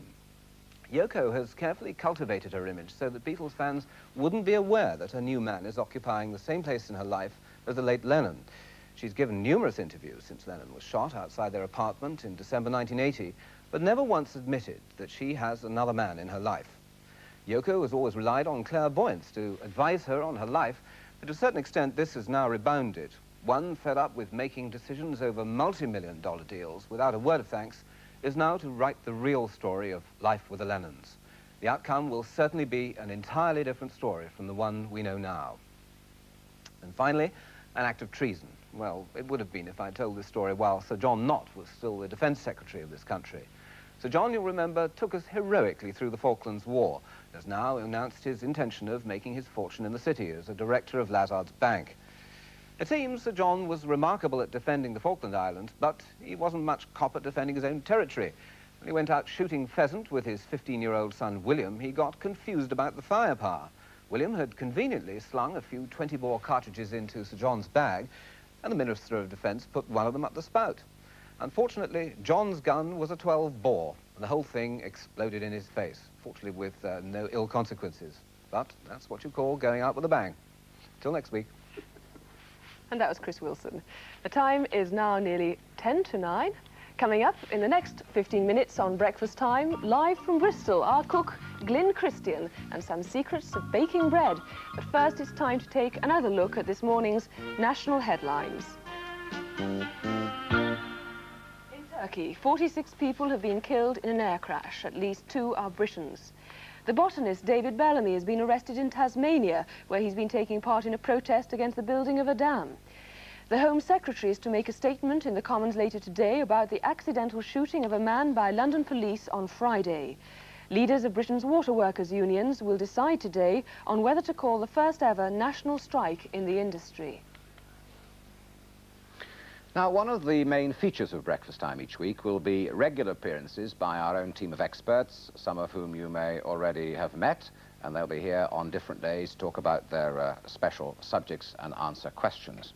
So I'd like you to meet one of them, a man who'll be with us 3 mornings a week to discuss, in fact, a subject dear to all our hearts. It's food. Now, Glyn Christian will not simply be giving out the odd recipe or two as our roving food correspondent. He'll be examining the buying, the selling, and the preparation in fact, all aspects of food. Well, this morning, Glyn is investigating one of the most basic of all foodstuffs, bread, and where better to do this than at a bakery. And the bakery we've chosen is the Family Loaf Bakery at Avonmouth, where they've been hard at work throughout the night. Good morning, Frank. Well, yes, you're right. They've been very hard at work all night. Dozens of people making thousands of loaves to give us fresh bread this morning. But of course, the silly thing is that for fresh bread is not what we want at breakfast time, because if we're going to make toast, great breakfast stuffed toast, you really need bread which is slightly old. Even Mrs. Beaton spent paragraph after paragraph after paragraph telling us how to make toast properly. Really, it should be dried first in the middle and then toasted on the outside. But toast, what's toast? It's made from bread. And just look at this variety of breads that are now available in supermarkets up and down the country. Wales, Scotland, Northern Ireland, almost everywhere. This one's perhaps a little bit more rare, the good old-fashioned cottage loaf. But there's a floury farmhouse here, a Danish, a wholemeal French. This one's got egg and milk in it and poppy seeds. That's a plaited holler. There's a Swiss one called a Bough. Over here, there's some more sticky things, perhaps not terribly British for breakfast. The Danish pastry, Danish loaf, sesame, with and without holes, the Devon flat. But of the 23 billion loaves that are sold in this country every year, 2/3 of them are this, the great British sliced white loaf. Now, of all the many things you can say about sliced white bread, the most important, I believe, is that it is sliced. You see, until we had sliced bread, we had instead, in many houses, the great doorstep. People just didn't know how to cut bread. It's very simple, really. It doesn't matter what sort of knife you've got. People who do it wrong do this. They press down hard, and they press the knife, and they expect the pressure to do the cutting. That's why the bread goes wrong. But if you use a gentle sawing motion, you've had a go at this already, a gentle sawing motion, you can cut even the freshest of bread straight through. Now, that's how I do it. That's a serrated blade. Let's have a look at how they do it here. It looks and feels like a Rolls-Royce radiator. 2 of these reciprocate against each other, and that can actually cut the bread at a temperature of 78 degrees Fahrenheit. That's really quite warm. Well, where I am is, in fact, standing amidst Europe's fastest production line of sliced white bread. And this is Jeff Williams, who's the director of the company. Good morning. Good morning. Now, it seems to me fairly obvious that the sort of bread which is going around us like this can't be made the same way as bread was 30 years ago. What's the basic difference? The main difference with this now is the high-speed mixers that we use that mix the dough in 3 minutes. And what does that mean? That means that you don't have to prove it for a long time? No, that means that the dough is then ready for dividing and moulding in much quicker time. Well, what's the advantage to the customer, really, of that? We get a softer, bolder loaf that keeps fresher and is better for slicing. Does that mean you use a different type of flour, for instance? Yes, it means we can use more English and European wheat and less of the North American wheat. Is that cheaper? It's cheaper and better for the country. Yeah. Now, I understand this is a cooperative bakery. What does that mean? It means it's owned by about 120 independent family bakers in southwest England and South Wales. And I understand they still make in their little places some of these specialty breads. Yes, we supply them with the main varieties of bread, and they make all their own varieties. Yeah, it's fairly obvious that sliced white bread was one of the century's great ideas.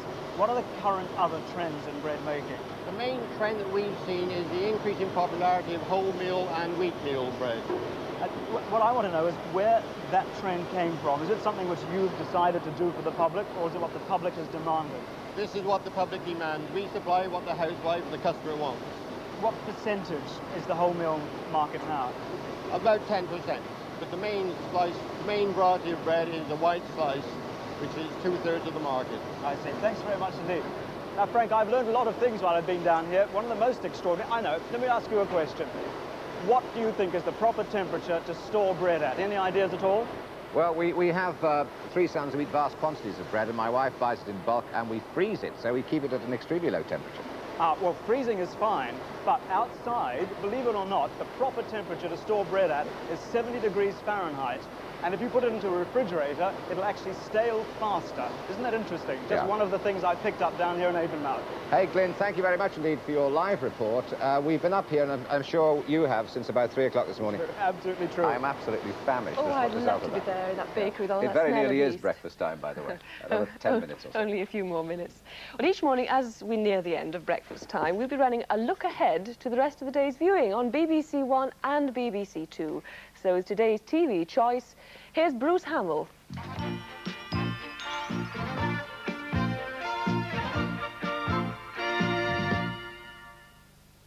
Hello, and let me say first of all that I have absolutely no intention of giving you indigestion by force-feeding you with the full range of the BBC's menu for the day, rather just to whet your appetite for a few of the day's special dishes. Well, breakfast television may be something new, but lunchtime television certainly isn't. And today, Pebble Mill at 1 offers a chance to meet a very unusual lady.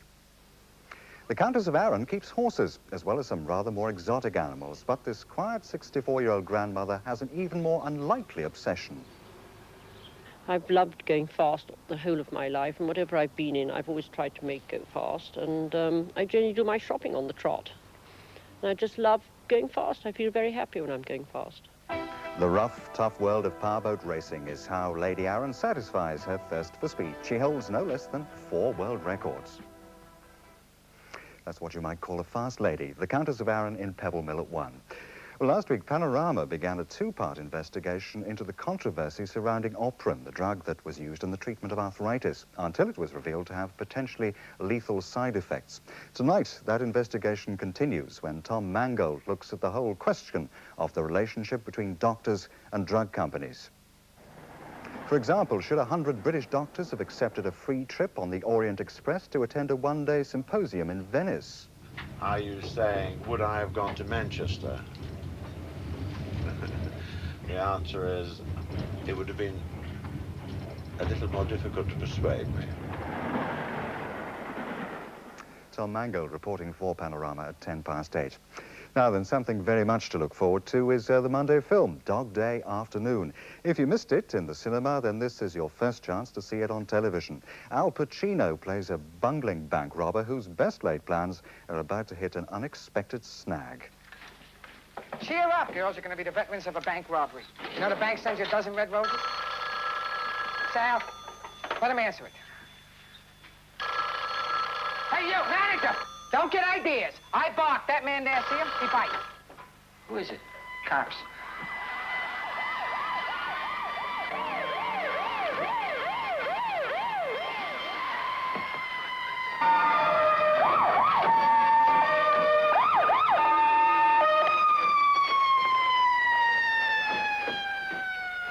And it gets worse, believe me. Moving on now to BBC Two, where this evening Horizon takes us on a trip to the island of Madagascar.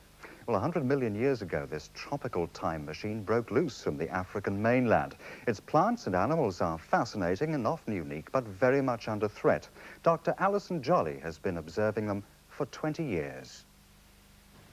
A biologist from space, or even from our own planet 2 centuries from now, would scarcely forgive us if we let this living museum of evolution dwindle away into the sand.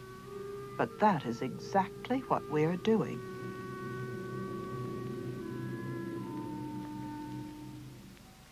Now then, I can't possibly go without giving another mention to tonight's musical highlight. That's the start of Leo Sayers' new series on BBC Two. Here he is now, plus the Searchers, with something called How Much Love. Trying too hard with some kind of clue. Must be a way to get through. Come on, strong, or do I hesitate? Rush right in, or do I wait? How much love? How much love? Do I rush right in, or do I hesitate? How much love? How much love? How much love? Next up. So there we are, just a few things you might like to look out for today. Another good viewing guide at the same time tomorrow.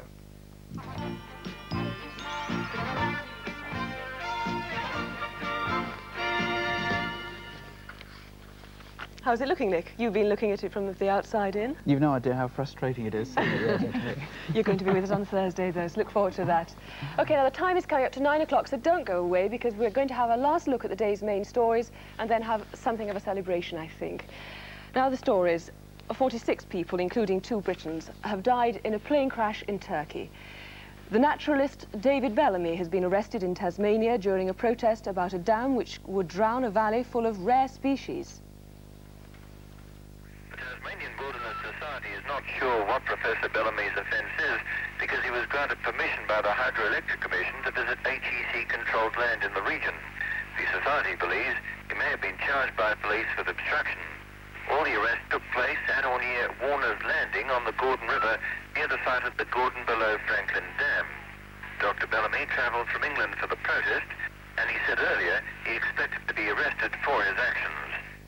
The Home Secretary, Mr. Whitelaw, will be making a statement in the Commons about the accidental shooting of Stephen Waldorf by police. And at a leading London hotel, guests have been getting into the breakfast television habit right from the start. A giant video screen has been installed by the management so their customers can watch the programme in comfort. And that's about it from us, I think. But I think Frank is in the background. Well, we have a slight celebration. Every launch needs a celebration. It's made possible by Ivor Spencer, the chief toastmaster, who's brought on one of the largest bottles of champagne in the world, and by Mr. Robert May from the Carlton Tower Hotel, who... Now, Robert, if we can slide it in that way, and if Ivor can get out of the way, we can put it there so that we can see this magnificent cake you've baked. Now, if you fire away with the champagne and get pouring... Can I just, before we do this, a little rose for you, Frank, from a girl called Josie. Sent it in specially for you. Lovely. There you go. Fine. Well, I tell you what, you've upstayed. Oh, my giddy aunt. You'll never work again. You will never work again. Breakfast time goes. Well, that was our bad trend. The fellas on the cast, Selina, the fellas on the cast would like you to have That's super. that. And this is for Jane Pauley. Jane, thank you very much indeed. What an end. That's lovely. God bless. And we can't leave Debbie Rix out. We bought some roses for Debbie as well. I thought it'd be so wonderful. So there we are. It's a very soggy cake. Now then, Ivor, have you sorted yourself out? Robert, tell me about the cake, because it looks absolutely delicious. It's got around here, if you can see, all our names: Frank, Selina, Nick, Debbie, Francis, David, and Russell. A superb cake. Yes, tell me about it. We just baked a very light fruit cake for morning, busy. And just the idea was a logo of the show. Yeah.